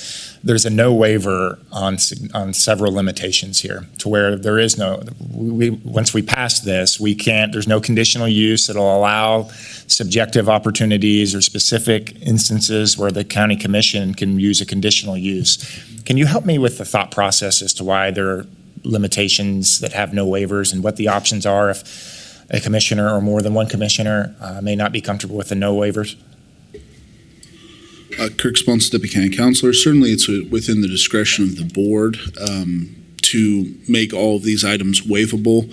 Certainly with a lot of conditional uses, you'll see where any of the standard conditions laid out in the code could be waived. We see that commonly with event centers in the county. If there's a pre-existing building that isn't far enough away from the property lines, certainly it's within the will of the board. I think some of the intent here kind of goes along with what's been said all along, which is providing clear guidance to potential applicants and to the community on what the limitations and expectations are of the projects. But certainly it's within your discretion to change that if you wanted. Okay.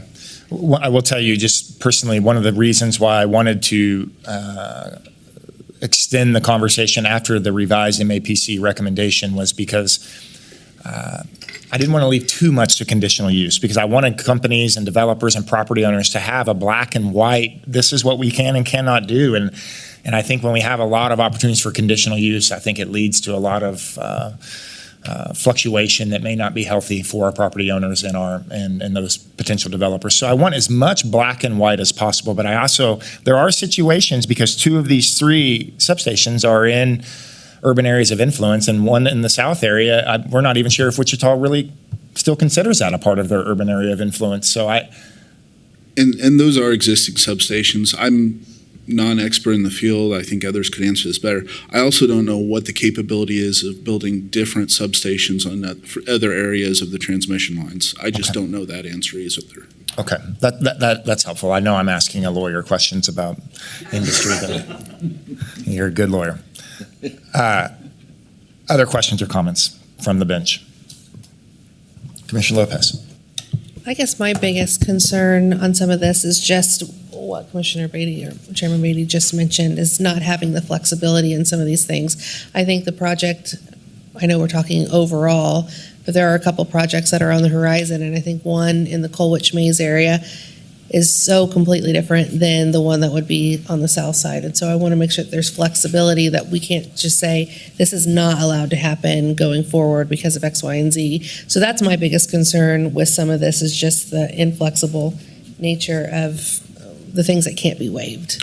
Yes, certainly. It's up to board, and as we've discussed many times, I mean, this is your view for the county as a whole, and, do you think there needs to be a flexibility to address potential different scenarios in the future? I mean, that's certainly within your discretion. I think part of this was also being cognizant of the fact that these are potentially monstrous applications taking up thousands of acres that you don't generally see with other conditional use applications. Yeah. But that's certainly within your discretion. Appreciate it. Thank you. Okay. Other questions or comments? If I may jump in very briefly, just for Commissioner Howell, just in case he was refraining from questions simply because he didn't believe they were there, Chief Timmons is here from Fire, and he would be available for questions. I know you had some questions about battery and fires, and certainly I could address some of those questions as well in terms of active language, but I just want to make you aware of that fact. I don't know if you can answer this question or someone else can, but let me ask, are some of these solar farms, are there some of them that generate power that goes straight to the grid? They don't need to store power. The battery storage is not part of their capital and investment. They just don't do that part. It goes from generation straight to the inverters and filters and all that, and puts it on the grid without having to be stored. You're correct. I cannot answer that question.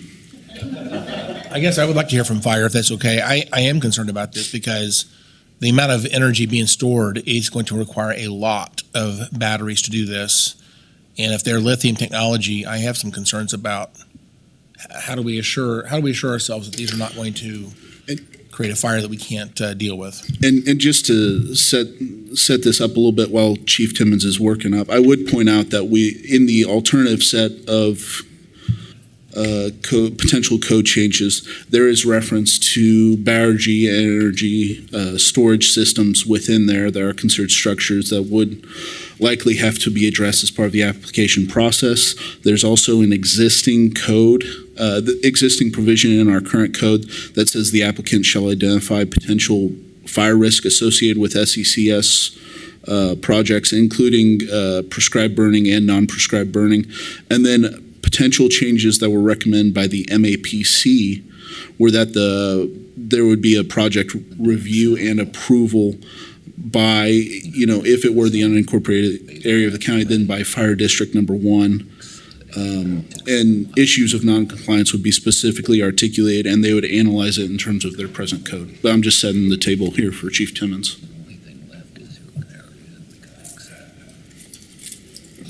Good morning, Commissioners. Robert Timmons with Fire District 1.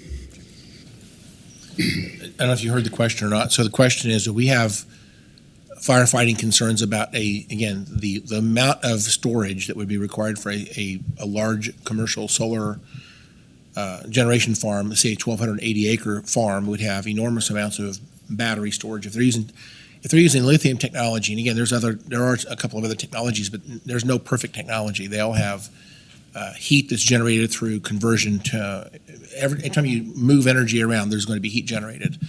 And all it takes is for one of these to have a short circuit that creates a fire. And when that happens, if it's lithium technology, how do we deal with that in terms of if that incident was to happen in Sedgwick County at one of these large farms, what do we do? Well, on this particular project, I don't believe they're planning storage. They can correct me if I'm wrong. Again, I'm not asking about this particular project. I'm saying that if a project comes in, and they're 1,280 acres and they do use storage, this is a situation because it's not regulated in the manual here. What do we do if that happens? Correct, and we prefer not to have it as part of the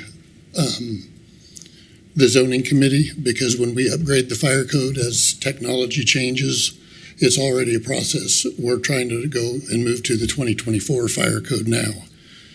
When we do that, then it would also require the zoning code to be changed if the fire code requirements were put in that document. So we have one of these energy storage systems over by the Sedgwick County Zoo. It does have firefighting foam inside of it. It has hydrogen detection that notifies, and heat detection that notifies the company if there's a problem in there. But as we learned in the Surprise, Arizona incident with the fireman that got blown up, you don't want to go up to these things and open the door. That is it. So we do have a remote ability to hook fire hose and flood the compartment, but there's still discussion when you have hydrogen and all these other byproducts of combustion of a lithium-ion battery. Are we creating a bigger problem by flooding it? And now we have groundwater problems. And so really you just kind of stand back and the practice is let them burn. It's still being argued whether the air pollution is worse than the groundwater pollution.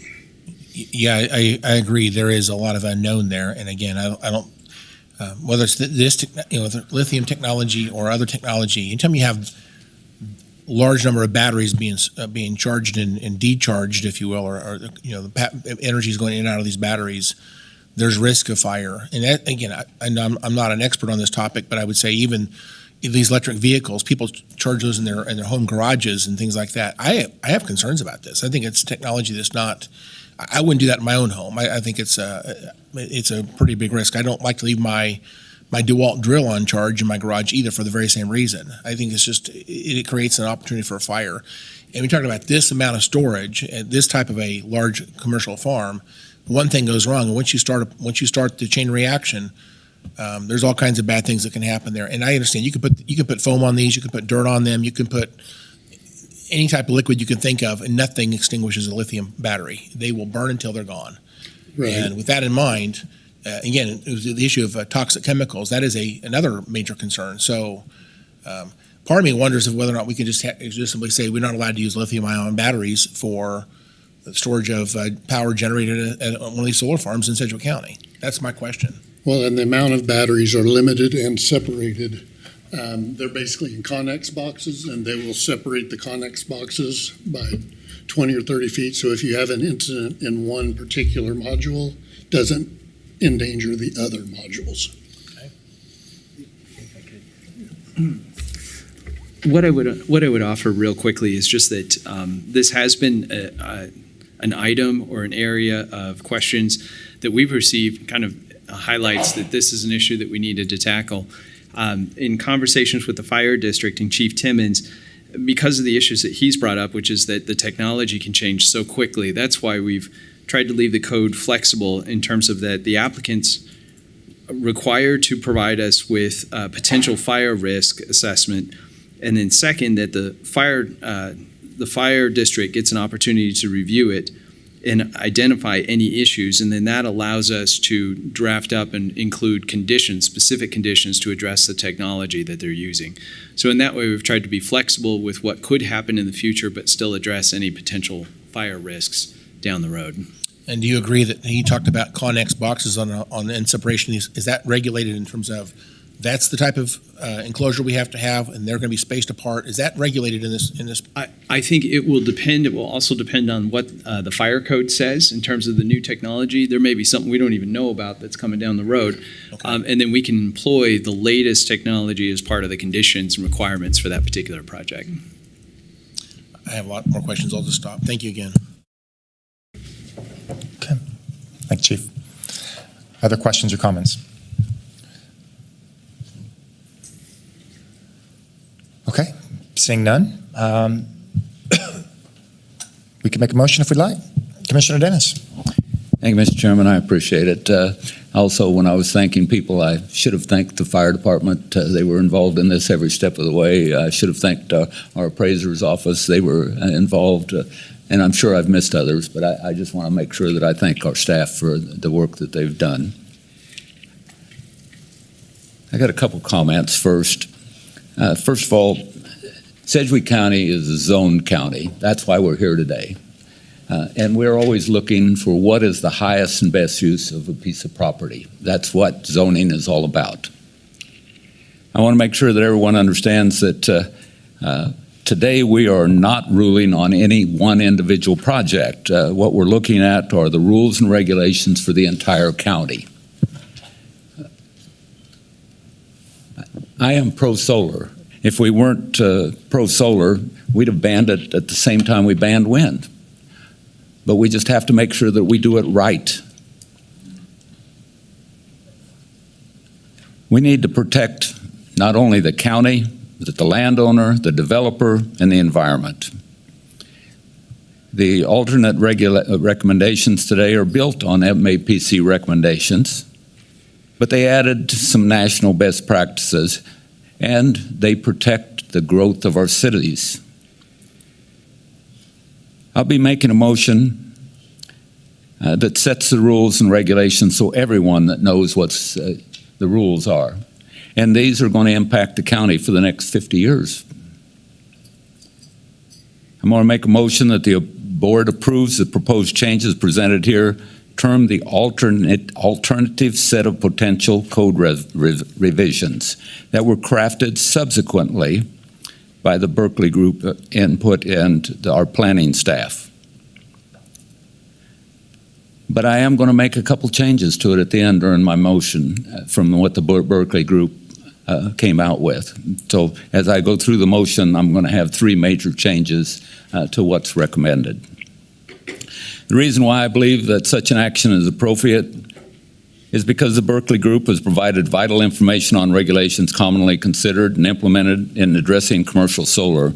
The Berkeley Group's report also gave us some comparisons of what has been implemented elsewhere, giving us a rough template of potential considerations, and the Berkeley Group report builds upon what we have already done up to this point, gathering the concerns of the interests voiced by public and commissioners, and then allowing them to be viewed through the lens of what are common and standard commercial solar regulations.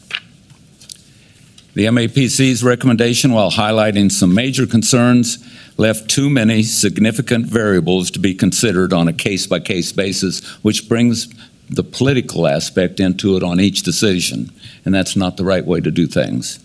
The alternative set of potential code reservations provides much more guidance to the public and prospective solar developers on the requirements and expectations regarding commercial solar projects. And the alternative set of potential code revisions will help and ensure that commercial solar projects function within the realities of Sedgwick County. The sheer scope of commercial solar projects, which can be thousands of acres in size, necessitates that we apply appropriate solar standards that may be very unique. We are an urban county that also has a strong farming background with a growing population and numerous cities and a diverse variety of businesses. And we have to watch about economic development.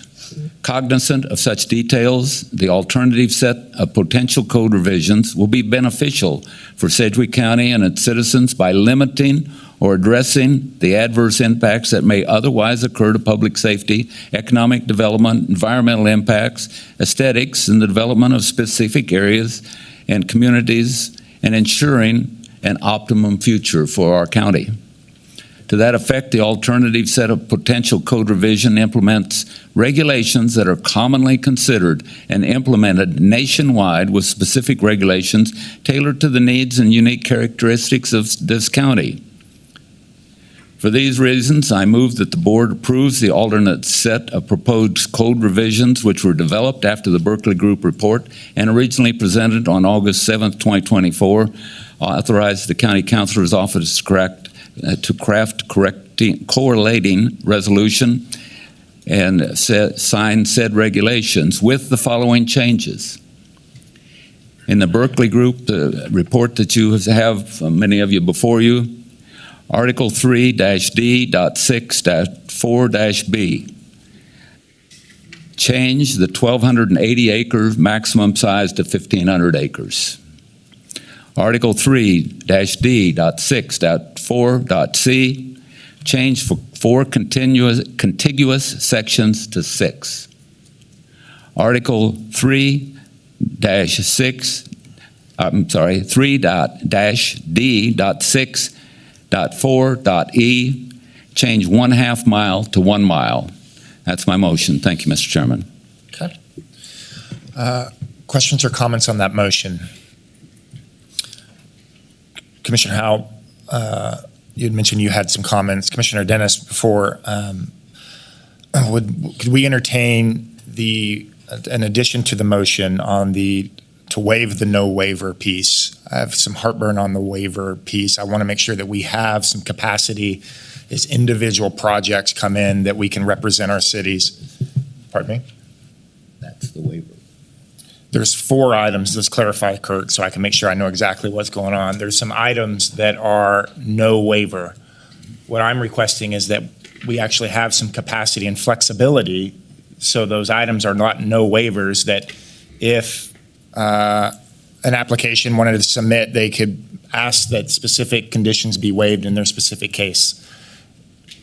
So in order to do that, I would reference Article 3D6 PP 4H, which presently, in the alternative set of code provisions, presently says, notwithstanding any other language to the contrary found in this code, the provisions of Section 3D6 PP4 shall not be waived by the appropriate governing body. So that's the thing that's limiting the waiver by the board. If you want to allow potential waivers on any and all of these restrictions, what you would do is you'd simply make the modification of striking that subsection H. Okay. I have some heartburn on the no waiver because not all applications are going to be the same. Not all properties are going to be the same. Not all projects are going to be the same. So I would hope that we can entertain the option in the motion to strike item H. Is that correct? Subsection H? Read off, yes. The guidance is still there, all the way from urban areas of influence to separation to size based on the modification, but it's an acknowledgement that not all project will be the same, and we would have some flexibility from the county commission to entertain a conditional use in some areas. So that would be my request on the motion. Other than that, I support your motion, but I would ask for that to be added. So, Commissioner Howe, would you like to, Commissioner Dennis, it was a question to him. Would you like to ask something or say something prior? No, I'd just like to comment on the motion and I guess the idea that we would actually loosen Berkeley's restrictions to be more gracious, I guess, towards these solar farms, to enlarge them and to make them spread out over greater areas and to anyway, I think his motion, in my opinion, is going maybe the wrong way. I would, again, I would be more interested in I guess, reducing the size of these, maximum size. Again, we know right now there are solar farms in Kansas right now that are, I guess, the largest one we see right now that currently is in Kansas is 144 acres in Russell County. There's a few others that are larger, but apparently the smaller size is economically valuable to the folks that are putting these in. I think to take large sections of land close together is maybe going the wrong way. So I'd rather see something on the nature of half the size, like 640 acres on a smaller section, and then more separation perhaps. But I don't know that I agree going this direction. I'm not going to make a substitute motion. Again, my concern is, again, I'm not anti-solar. I'm not so sure this is the right time to do this. I would rather see us observe what happens other places and let the technology mature a little bit. We can come back in a couple of years and maybe reconsider this. And I guess my other question would be on this. This is for a question for Justin. If we had if we adopted Berkeley's recommendation today, can we not adjust this to larger sizes and distances? That we can amend this code at a future date. Justin Wagner, County Councilor. Commissioner Howell, to your question, yes, the board could adopt regulations and amend those in the future. Certainly, they would not be set in stone in any way. So I guess my concern is we're being so permissive. There may be a buyer's remorse here. This might not go the way we like, and I'd rather be more cautious going into this to see what happens, and we can always change the regulations to be more to loosen them up a little bit in the future if we feel like this is what we need to do. But I think to start out at these large numbers, I think it puts our county at quite a bit of risk. So I probably will not support the motion. Thank you. Commissioner Dennis. Thank you, Mr. Chairman. And to go back to your comments on the no waiver, those three items were all three items that were in the no waiver area that I expanded because what I've learned is that if you want to go run a 200 megawatt operation, which is a pretty dang big operation, you're going to need 1,500 acres. You're going to need 6 sections to do it. You're going to need at least a mile to be able to separate them.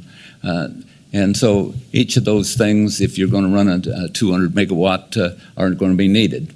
The one thing that I did not drop out of there was the urban area of influence.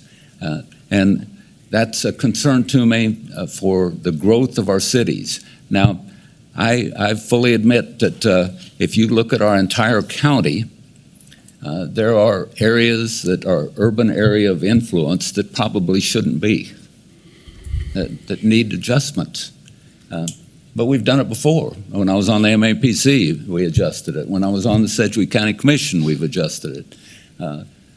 But I won't delete that because I want to make sure that we protect our growing cities.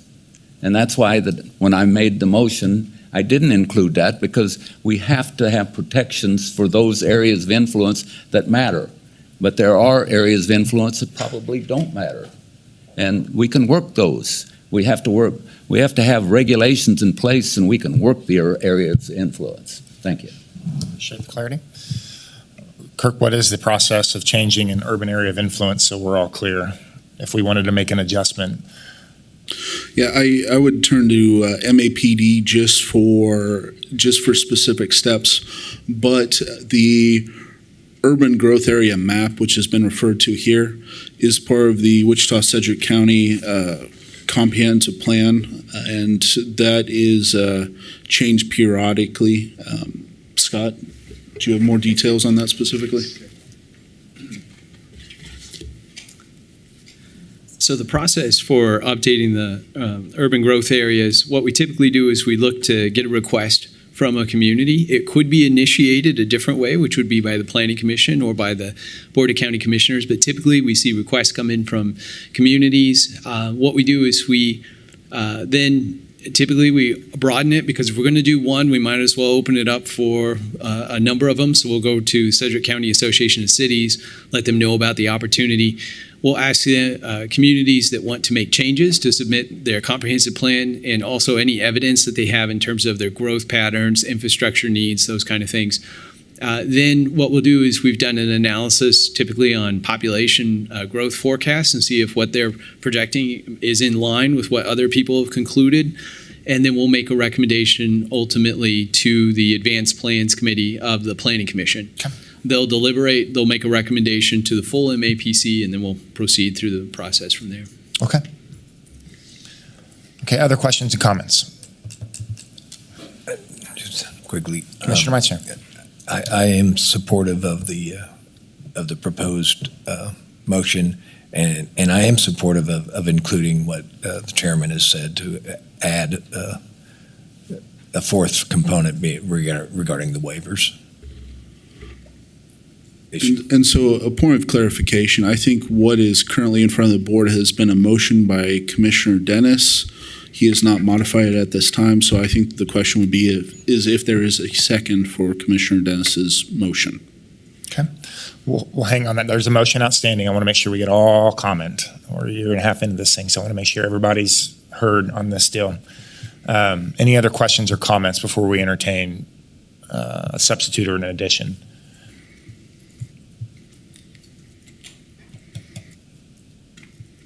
Okay, let's walk me through this now. There's a motion on the table awaiting a second. That's correct, Chairman. The waiver piece, if we wanted, would that be a substitute motion or? I mean, at this point, I would suggest going through the motion. As Kirk indicated, it hasn't been modified yet by the motion maker. And so I would suggest calling if there is a second to that motion. If there would not be a second, for example, then I think you could call for other motions, or if the motion would fail, you could obviously do that as well. So I think if that's you wouldn't usually have a substitute motion. Traditionally, the board hasn't done that unless you've had a motion that's been seconded already. Okay. Go ahead, Commissioner Howell. Mr. Chairman, just out of respect for Commissioner Dennis, I would second the motion, but intend to vote no in full disclosure. But I think we ought to have a recorded vote on his proposal. Thank you. Okay. Okay, and at this time, there has been a motion and a second. Are there any substitute motions at this time, I think? I'm supportive of the motion. I'm supportive of adding more flexibility to the elected body to make some decisions, although I'm fully in support of the urban area of influence protections. I do think that there's some projects and potential applications that I think that we should use that may not be uniform with 2-mile separations and may not be uniform. So I want to give the elected representatives a little bit more flexibility on some of these things, although I'm very much supportive of some of the things that Commissioner Commissioner Dennis has laid out.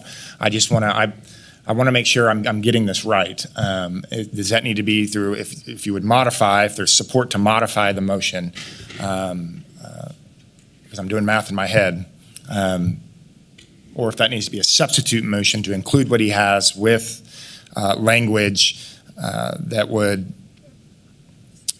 remove the no waiver limitation. And I think the question was previously posed to Commissioner, just in doing steps previously, if he was willing to modify his motion. And my understanding is the answer is no. Is that correct, Commissioner Doss? Again, my really goal, because we're going to affect the county for the next 50 years, is to protect the small cities. We have 20 cities. We only have 2 that are actually significantly impacted. And one of them I already showed you, the growth pattern that we found yesterday at Wampo, that it's going to be the largest, fastest growing city in the entire Wampo area. If we eliminate that, then automatically it's going to open up. There's going to be a waiver submitted tomorrow for us to allow that in the urban growth area of our largest and fastest, not our largest, but our fastest growing cities. And I can't live with that. I am going to continue to protect my cities. Commissioner Lopez. And I'm in agreement, but I'm also concerned that we're not giving cities a voice in that too. And I think that what you're saying could go either way. If we eliminated that on condition of hearing from the city on what they're wanting to do, because clearly, I know for one project, right? We know that they don't want that one project because it's in the urban growth areas. That would be part of the discussion on that. Do you know what I mean? But there are other areas, if there was a project proposed for them, that the city, if it's like the city of Wichita, might want to change their growth pattern. And that could be an easier way to have that discussion and not necessarily saying just an automatic no. So I can see both reasonings here, which makes this a little bit tricky just in the last moments. But I just don't like not having any flexibility when projects can be significantly different. Cities are different. What Colwich and Mays might not want, Wichita might want. And so I would hate to limit what's allowed for everybody, if that makes sense. Okay, appreciate that. Commissioner Meinzer? I totally respect the conversation, and I really respect the work that Commissioner Dennis has dug in, and I mean not dug in, but delved into in a very thorough manner. I understand your reasoning. I have questioned from the start. Well, I think we've all been up and down the roller coaster on this item. I really like your 3 items in there, and I'd like to respectfully make a substitute motion that we would take the same motion plus, I'm going to say, Kurt, striking section H. Is that That is correct, reasonable? yes. So I'll make a substitute motion that we honor the first motion, adding striking section H related to waivers. And just for point of clarification, were you also incorporating kind of the reasoning and the comments from Commissioner Dennis concerning the preference for this alternative set of provisions, admittedly with the modifications listed? Were you including those reasonings he raised? What? I respect the reasons that he raised, Okay, for sure. All right. I guess if I need to say yes, including the reasons he stated, Okay, thank you. that's fine. Okay. In respect of those, adding the striking of section H. I appreciate it. Thank you. Okay, all right. Motion on the table, Commissioner Dennis. Thank you, Mr. Chairman. And I appreciate all of our commissioners. But I am not ever going to sacrifice the growth of our small cities, ever. And so I can't agree with that because I'll guarantee you that there will be a conditional use put in immediately to waive the urban area growth area up between Mays and Colwich. And now it goes political. And that's what I'm trying to prevent. Is we need set rules and regulations so that the developer knows what's going to happen, so that the landowners know what's going to happen, so that the citizens know what's going to happen and protects the environment. And suddenly it's going to go political. Thank you. Okay, question on procedure. If the substitute motion gets a second, it's going to require 4 votes to pass? That's correct, Chairman. If it does not pass, it can come back to can another motion be presented? Yes, it can. Okay. Okay, I'll second the motion. Further comment? Madam Clerk, please call the roll.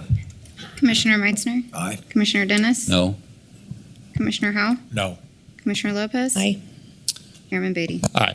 Okay, we'll bring it back to the bench. That motion did not pass, so we'll bring it back to the bench for another motion. We still have the original. Still alive.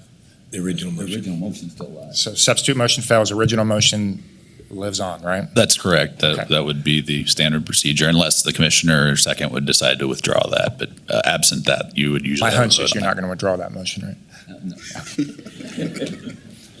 In the second was from Commissioner Howell.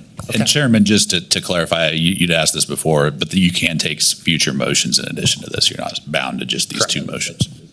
Correct. Okay, there's a motion and there's a second. Madam Clerk, call the roll. Commissioner Meitzner? Can we pause 1 second? So this is the motion on the first. I wanted to, and Justin, I don't know if I said, I wanted to have a brief question or a response. Is it available to make a substitute motion to return it to MAPC with clarifications on, for a couple of reasons? But is it too late?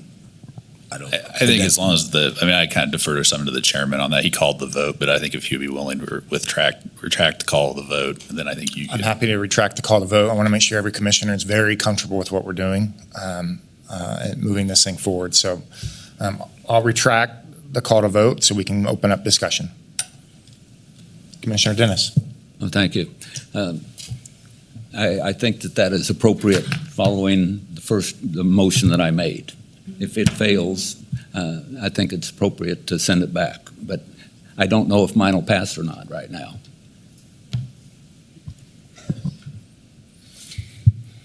Okay. Well, Commissioner Howell. If we do send it back, they can change anything. MAPC has the entire policy to change any part of this that they want to. Is that correct? I'll answer this, and if Kirk wants to supplement it, I would look to him as well. But the way that it gets referred back to the Planning Commission, you send it back with reasons that you're not essentially taking action on their recommendation and things for them to consider when they would reconsider the zoning code change in the package that's in front of them. So you could state a list of reasons as well traditionally. But they do have a pretty free hand to come back with a different set of recommendations. I would just add that that's correct. I agree with that. If it goes back to them, they can make whatever recommendations they may want to, but at that point, the 4-vote requirement would drop off in this case. I'm sorry, what would drop off? The 4-vote requirement, which is presently in front of you for any changes away from MAPC recommendation, that would not be in place next time.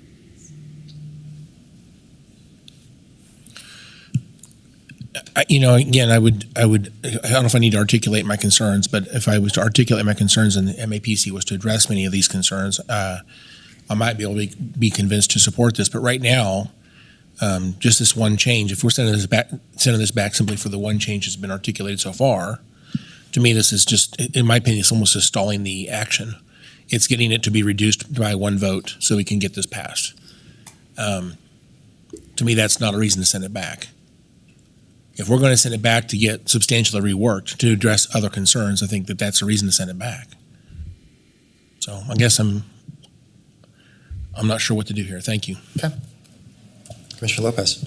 Just one more question. If I vote for this one and we don't do the waive of the urban growth area, can you explain one more time the process of how urban growth area could be changed? Could the city could lead that? I mean, can you just go over that one more time just so I can have a clearer understanding? Sure. Absolutely.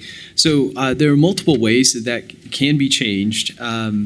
What typically happens is that we get requests from the cities, from the community saying, hey, we're growing, we want to see this expanded, or something has caused us to want to have this expanded. But it can also happen from either the MAPC initiating it or the governing body initiating it, which would be, in this case, the Board of County Commissioners. So you could say, hey, we don't think that they're appropriate, we need some adjustments here or something on that, or you just, in general, just want it to be reevaluated. Then what that would cause is that would cause us to get in contact with the communities and with the Sedgwick County Association of Cities and really make known that this process is ramping up. Then we would look to get the comprehensive plans, the CIPs, any kind of infrastructure plans that the communities have to help shed light on their growing. Where are they going to grow? How much are they going to grow? What are they forecasting? And then we compare what they've submitted against either our own analysis or an analysis that's been done by another group. And then we present our recommendation to the subcommittee of the MAPC, the Advanced Plans Committee. It's made up of 7 members, and they deliberate it and try and come up with a recommendation that ultimately goes to MAPC and then would progress eventually to you all. Okay, thank you. I think we're both kind of wanting the same thing here and allowing cities a say in what's happening. And I think we're just going about it a different way. So I would be willing to support your motion, Commissioner Dennis, because I understand why you're saying that. I think there's another way around it too. So I think it's just a different approach. I think we're wanting the same things where you're wanting Mason Colwich to have that voice.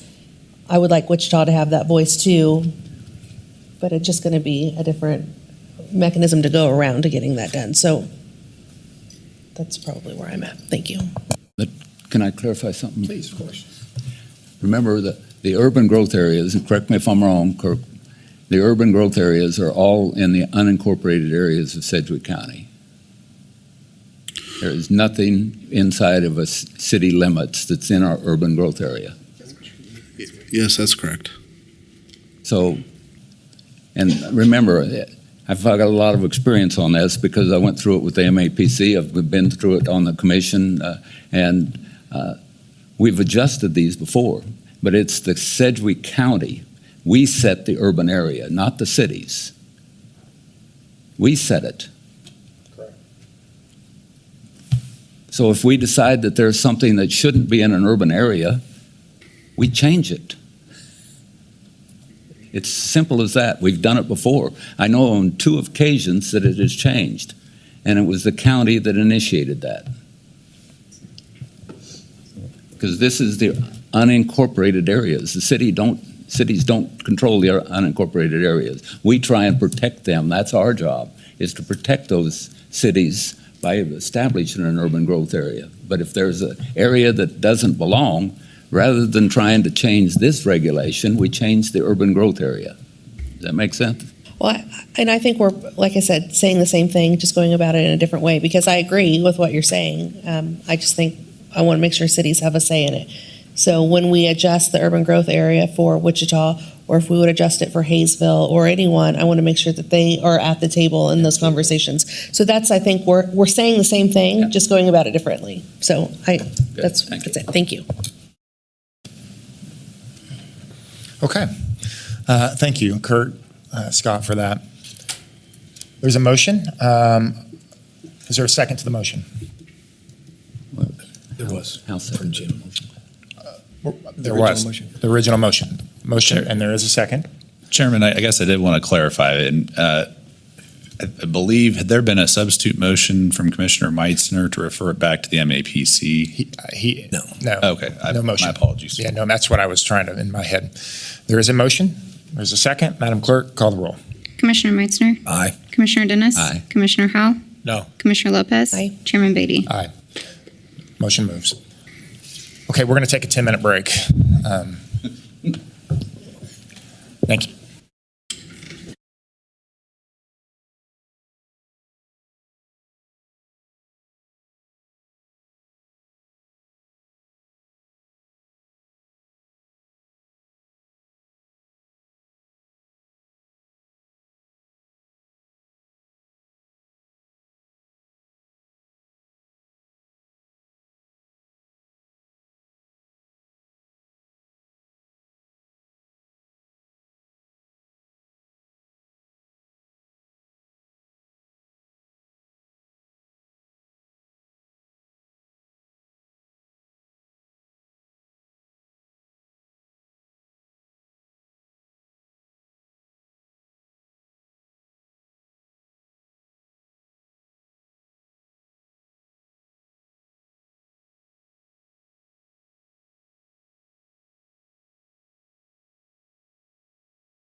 Okay, we are back. Thank you for the patience and as we work through this process today. There's a pertinent item that we need to discuss, so I would like to make a motion for an off-agenda item. Second that. Okay, there's a motion and a second. Madam Clerk, please call the roll. Commissioner Meitzner. Commissioner Dennis. Aye. Commissioner Howell. Aye. Commissioner Lopez. Aye. Chairman Beatty. Aye. Okay, Anissa, thank you. Let us hear it. Good afternoon, Chairman and Commissioners. For the record, Anissa Red, Division of Finance. Thank you for taking the time to consider this off-agenda item. Due to the tight deadline constraints, I'm bringing this request to you today. The Workforce Alliance of South Central Kansas is applying for a $500,000 grant through the Environmental Protection Agency's Brownfields Job Training Grant Program. If awarded, the Workforce Alliance will recruit, train, and place unemployed and underemployed residents into full-time sustainable jobs related to Brownfield's cleanup and remediation. This initiative will simultaneously address workforce development and environmental concerns. Sedgwick County is being asked to provide a letter of support for the grant application. This letter signifies the county's commitment to workforce development, economic revitalization, and environmental cleanup. At this time, I request the Commission's approval to issue a letter of support for the Workforce Alliance of South Central Kansas. I also request authorization for the chairman to sign this letter of support. I'm also happy to answer any questions at this time. Thank you. Okay, thank you, Anissa. Any questions? Okay, seeing no questions, I move to approve the letter of support on behalf of the Board of County Commission. Second. Motion and a second. Madam Clerk, please call the roll. Commissioner Meitzner. Aye. Commissioner Dennis. Aye. Commissioner Howell. Aye. Commissioner Lopez. Aye. Chairman Beatty. Aye. Thank you, Anissa. Appreciate it. Thank you all. Okay, Madam Clerk, next item. Item C, real estate agreement for EMS Post 1.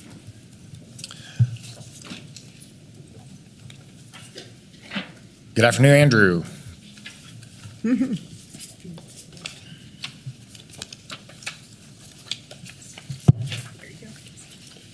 Good afternoon, Chairman and Commissioners. Andrew Dills, Facilities Director, here to present the real estate acquisition for EMS Post 1. A brief reminder on the history of EMS Post 1. The loss of utilities at the former Riverside Hospital at 2622 West Central resulted in relocating operations at this facility to another EMS post. We did not have a formal lease with the building owner and realized that utilized the space at no charge to the county. On June 5th, the Board of County Commissioners approved a CIP for nearly $1.84 million, demonstrating a commitment to ensuring that EMS services remain in the area. This investment serves as a long-term strategy for EMS response to West Wichita and the surrounding area. Selecting the optimal location for an EMS post is a critical decision that impacts the efficiency and effectiveness of emergency medical services. We conducted our search within the identified area, bounded by the Arkansas River, the Big Ditch, Central Avenue, and 21st Street, which meets several key criteria for EMS Post 1, including the proximity to the area in need and the accessibility to the surrounding area. When considering the properties available within these confines, we factor lot size and building placement. The property must offer the potential for an efficient building design that can accommodate the unique needs of EMS operations, such as ample space for ambulances and quick access to major roadways.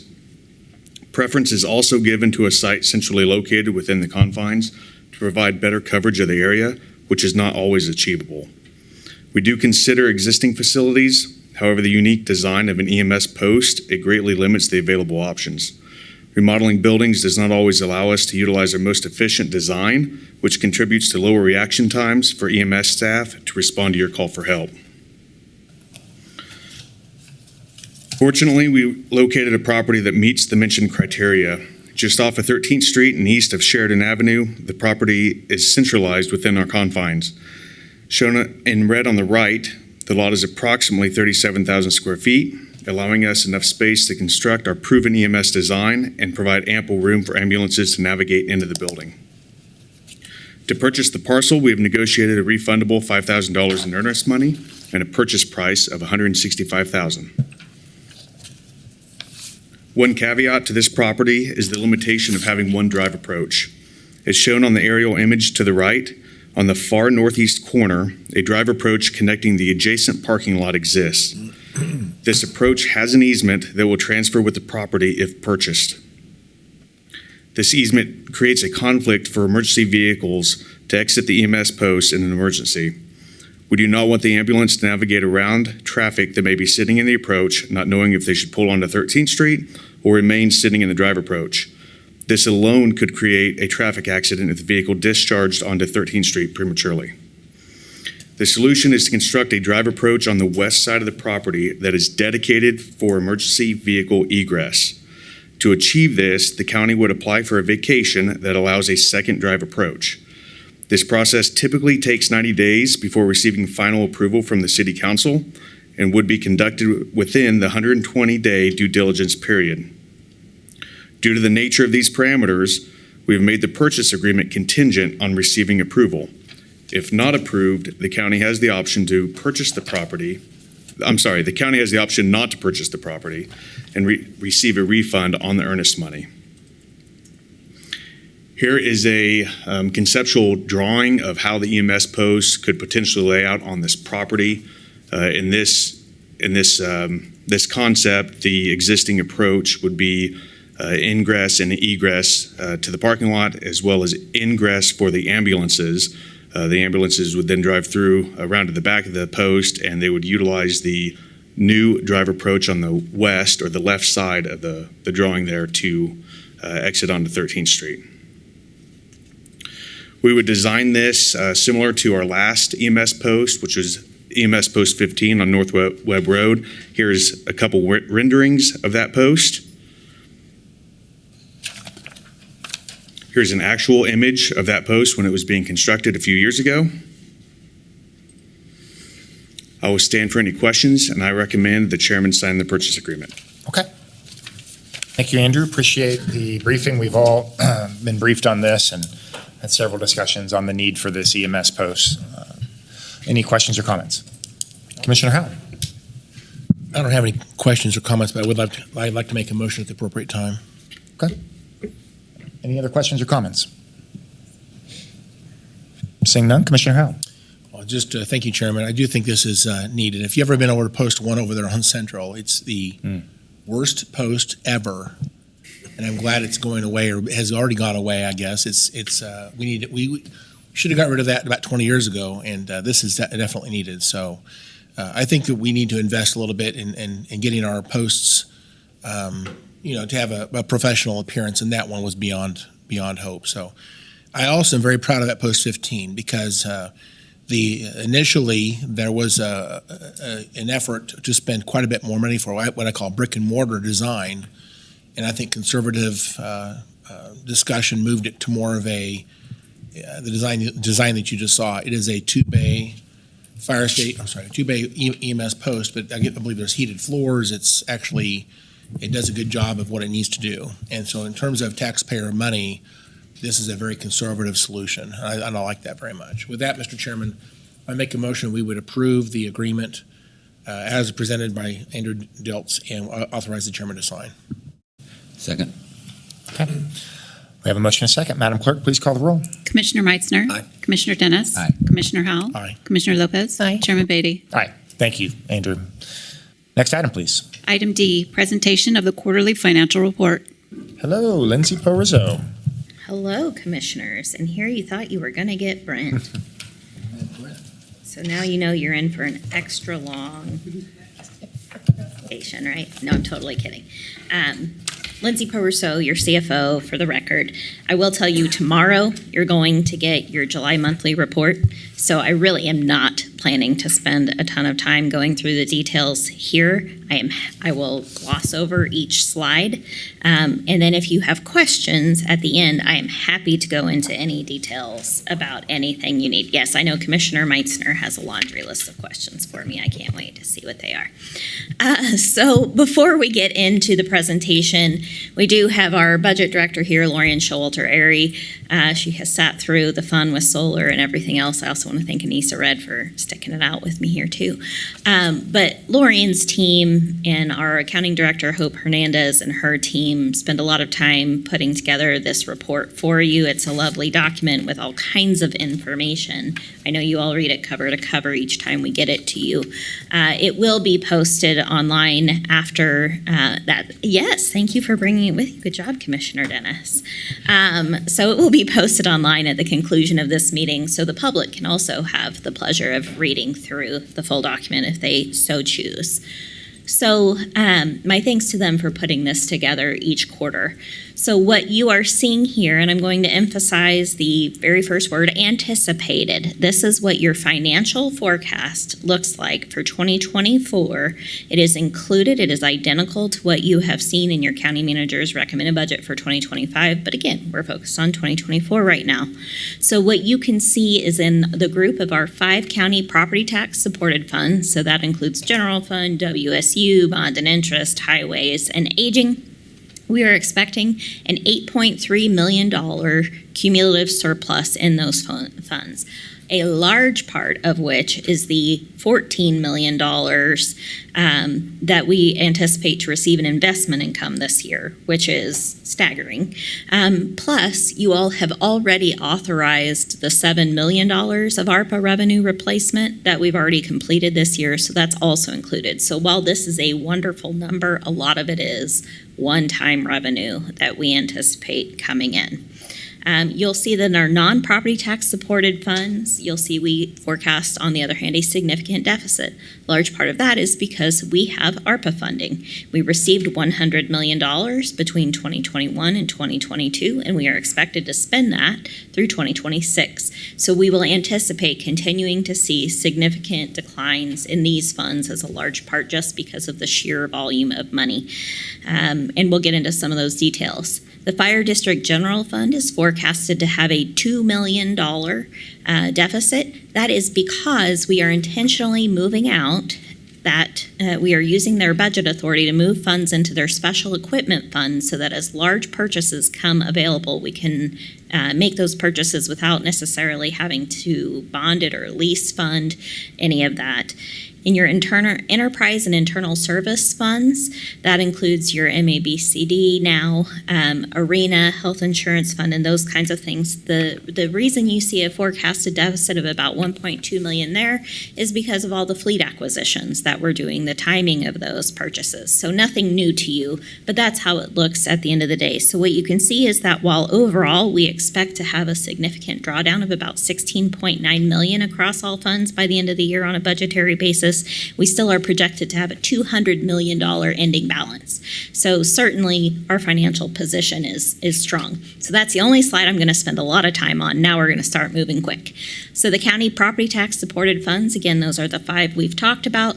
You can see that just like normal years, our revenues are going up, our expenses are going up. Right now, our revenues far exceed our expenditures. That's because of the tax distribution calendar, right? We get all of our tax revenues deposited in January and June from the December and May payments. So we always see this increase through the first half of the year, and then we will continue to draw down those funds to the expected results that you'll see at the end of the year. So focusing on some of our key revenues, you can see that our ad valorem taxes, so our current property taxes, are up 7.2% year to date.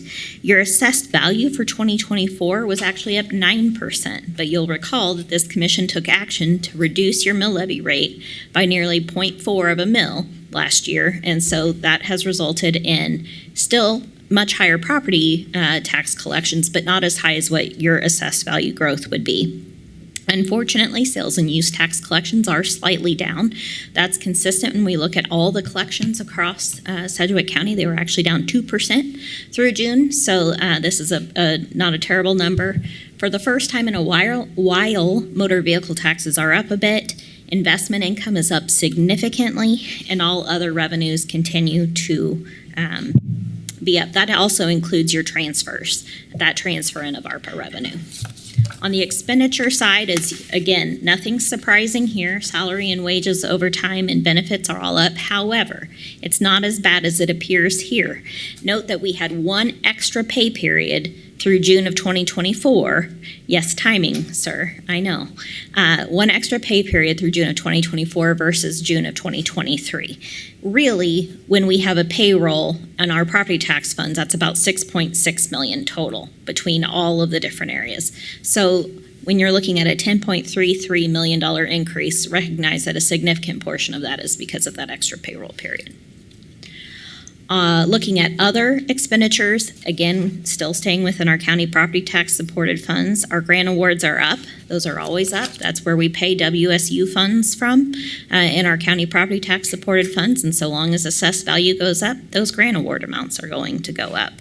Our fee for service contracts are down significantly. A lot of that is because of what you've already heard from the sheriff's office about out-of-county housing. We don't have that many inmates in our custody as usual, and so we don't have to have as many inmates in out-of-county housing as usual. So that's another place where that pays off. The same type of thing on medical professional services. Typically, we see significant jumps in those costs year to year just based on the contract. In this case, because we have fewer inmates, our costs just simply aren't up as much as usual. And our other non-personnel expenses, we have some pretty significant transfers out. We know that earlier this year, the commission approved a cash transfer to purchase the elections office building. We know that there was the transfer that actually Andrew just discussed for CIP for EMS Post 1. So both of those are reflected here. But again, there's offsetting revenue for that. Moving into the fire district, they have the exact same tax distribution cycle that the county does. Their expenses are up about 7%, or I'm sorry, their revenues are up about 7.2%. Their expenses are up 3.7%, but they have the same payroll, the same, with the extra payroll, they have the same assessed value increases happening on their property tax sides. So what you can see here is that top line summarizes total revenues. That is broken out in more detail on page 30 of your quarterly report if you really want to get into the details of what our other income streams are. Personnel, again, is up because of that extra pay period, along with the extra pay adjustments that this commission authorized during the 2024 budget. We have equipment expenses that are up significantly. A big part of that is because there were 2 squad trucks that were budgeted in 2023, but because of timing issues, we couldn't get them until 2024. So those carried forward into the 2024 budget. And then our other notable change is the commission also authorized kind of a 2-year plan to do that station relocation payoff early. So in 2024, we made the final payment on that. So that is now completely behind us, but that's another reason that you'll see that their expenses are up. So shifting to the county's non-property tax supported funds, you may recall that in several of our quarterly reports till now, we have had a couple of sets of slides looking at either COVID funding or not COVID funding to try and simplify things. They're all on one slide now, so you can see the dotted lines represent revenues and expenses with COVID money. Solid lines represents just kind of the normal expenses and revenues that we expect to see. So at a high level, our revenues were up a $6.9 million increase. That is primarily due to an increase in that ComCare rate for billing, which we also expected to see, and it's really coming in quite nicely. Expenditures were up quite a bit more, also 24.9%. A lot of that is because we have hired more staff in ComCare, plus their pay adjustments, plus that additional payroll posting. And then you can see on the COVID side, revenues and expenditures are going to kind of waffle for a bit because we do have the mental health hospital that is living, that funding is living in that stimulus fund. And so as those projects come in, as we bill for that money up front from the state, that money comes in and then expenses go out. There's always going to be some timing issues, especially as that budget is increased through the upcoming MOU changes. So those details are broken out here on slide 13 in terms of the revenues. That state revenue from KDADS is the mental health hospital. So again, no new news on that slide.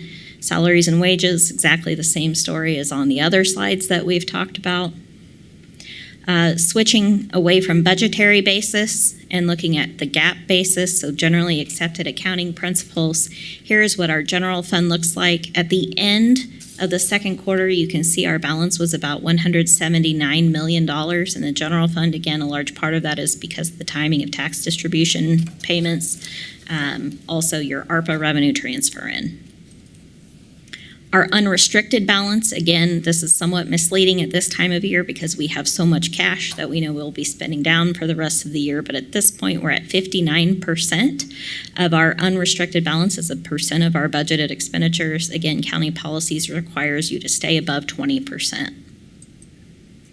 Our investment portfolio, huge compliments to Brent Shelton and David Floyd and the liquidity team for staying on top of this, making sure that we are getting every dollar we can that's available invested, taking advantage of the highest possible returns we can. So you can see that our benchmark is about 5.5%. Our yield is about 3.6%. That is just going to be, Brent has explained this in the last couple of presentations, it's just going to take us a while to catch up, back up to that as some of our older investments fall off and new ones are invested. Yes, sir. Where do we get our benchmark? Because I don't know anybody that's paying 5.8% interest. If they are, why, let me know so I can start moving some money. It's the Treasury's one-year T-bill. That's what our policy sets. It's not necessarily the best benchmark because it can be so volatile, but it's the best one we've got available to us. Okay. So you don't have a good place for me to invest today? You know, we are really restricted at the county based on that investment policy that we have to follow under the state of Kansas. So Brent might be able to give you some good tips from his personal life, but I sure wouldn't want to be as conservative as we have to be with my own personal money. You getting 3.6 is not bad. So no, it's not compared to where we've been. Right. And Lindsay, just follow up. So the benchmark, that's why the yellow line, it's always, what are you saying? It's the 1 year It's Treasury? the Treasury one-year T-bill. And that is what is set in our policy. It's kind of the standard. You can see up until really 2022, we were right on track. We were doing great. Yeah. But then rates started going up. We are a little conservative, so we don't like to just dump our money and then change it every 10, 15, 20 days. We tend to invest in longer, more stable investments, and so it always will take us a little bit to catch up to that if we ever catch up to it. Okay. And we know, I'm sure you all heard the news this morning, inflation was down below 3% for the first time in 3 years. And so they are definitely forecasting right now that rates are going to be dropped again in September, so this will change again. We're just kind of doing the best we can under the circumstances. I will give David Floyd immense credit. He pays close attention to the timing of when he makes decisions compared to meetings, to the Fed meetings. So they're doing everything they can up there to try and make sure we are getting the bang for our buck. And we do have plans for that money. So we're doing our part for you. Okay. Any other questions on that before we completely change gears? Okay, so another section of your quarterly that I feel like doesn't get as much love as it should from us is your capital projects section. Literally every project, back to, I think, what is our oldest one in here right now, is the arena project from 2005. So literally every active project in the CIP is listed with status, how much budget is there, how much is committed, when we think it'll be done. All of this is produced in your quarterly report. But we like to pick on a few just to highlight for you. So what you've got here shows the main courthouse cooling tower. I'm pretty sure my facilities friends can say that was what the big crane was out in the road for. So excited to have that done in June. The pavilion was renovated at Lake Afton Park. That also was done in June. And then there's a couple of bridge projects that are highlighted. One has been completed. The other one over the Ninniscaw is expected to be completed next month. There's some lovely pictures here that our friends at Public Works have provided to try and give some life to these numbers. So my thanks to Lynn and his team. So the key points, what I want you to leave here with this, which is especially important as we go into next week, we are in very sound financial condition. This commission has managed us well, but we still have pressures beyond our control that you all get to contend with, including inflation and interest rates, actions of our peers and colleagues in the community and what they do with their workforce numbers, and then how that affects you so that we're all competing for the same pool of people. Whatever the federal and state folks pass, that gets passed down to us. We do have some budget challenges. Again, making sure that we're meeting community service expectations with the community's fiscal expectations. We know that there are ongoing workforce challenges every time we turn around. There's some new stuff that's popping up. I know I just saw that the SEI union at the city, I think, is talking about 8+% increases for their staff in each of the next 2 years, which will continue to be something we need to monitor and make sure we're competing for our own, to keep our own staff. And then year-end opportunities. I said we have a plan for the investment income money. One of the things that Lorraine will be bringing to you as a year-end transfer in January will be moving significant portions of that one-time investment income into the Technology and Equipment Reserve Fund. We know that we'll have to replace elections equipment. We know that Regional Forensic Science Center will need new equipment. So this will allow us to have a pool of funding to draw from in future years, so it's not competing for your operating dollars. And then we hope to have that ARPA reimbursement funding of $17 million, maybe more, of which $7 million has already done. And we know that we have plans to use that toward any overages on the ComCare crisis building as well as an administration building so that we can keep those anticipated debt service numbers flat with where they are today. So overall, we're well positioned to handle the threats that are coming our way. And I'm happy to answer any questions. If you don't have any more questions, I recommend that you receive and file.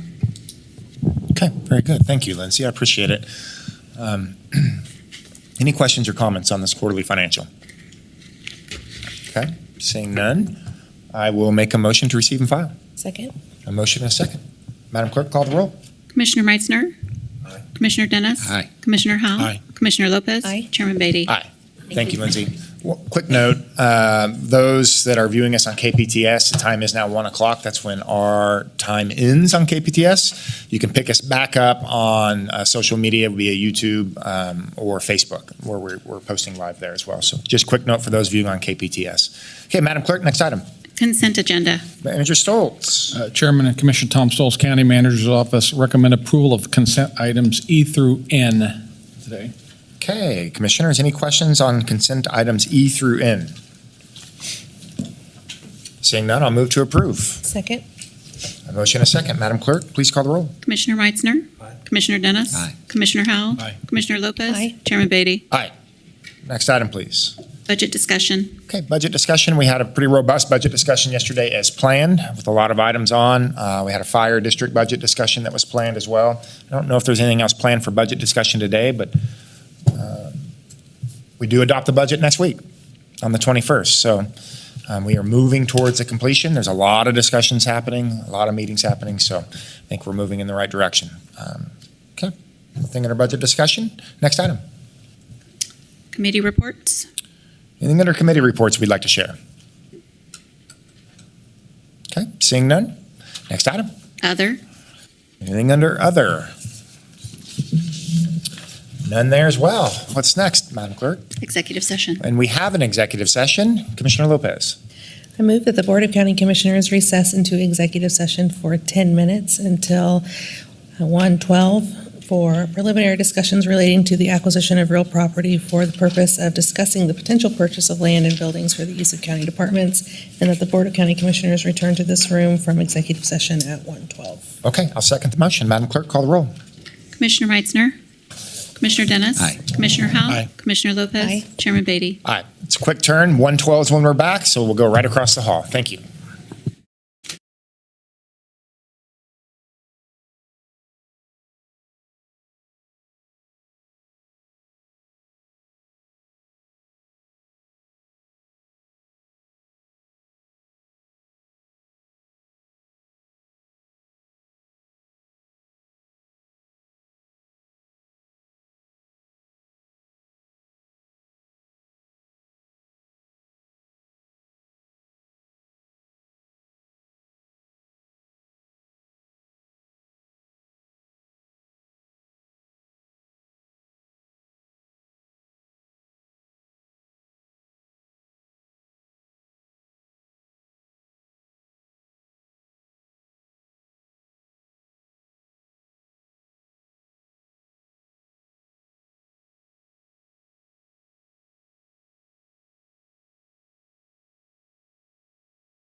Okay, we're all back from executive session. There was no binding actions taken today. Anything needs to come before the board before we adjourn?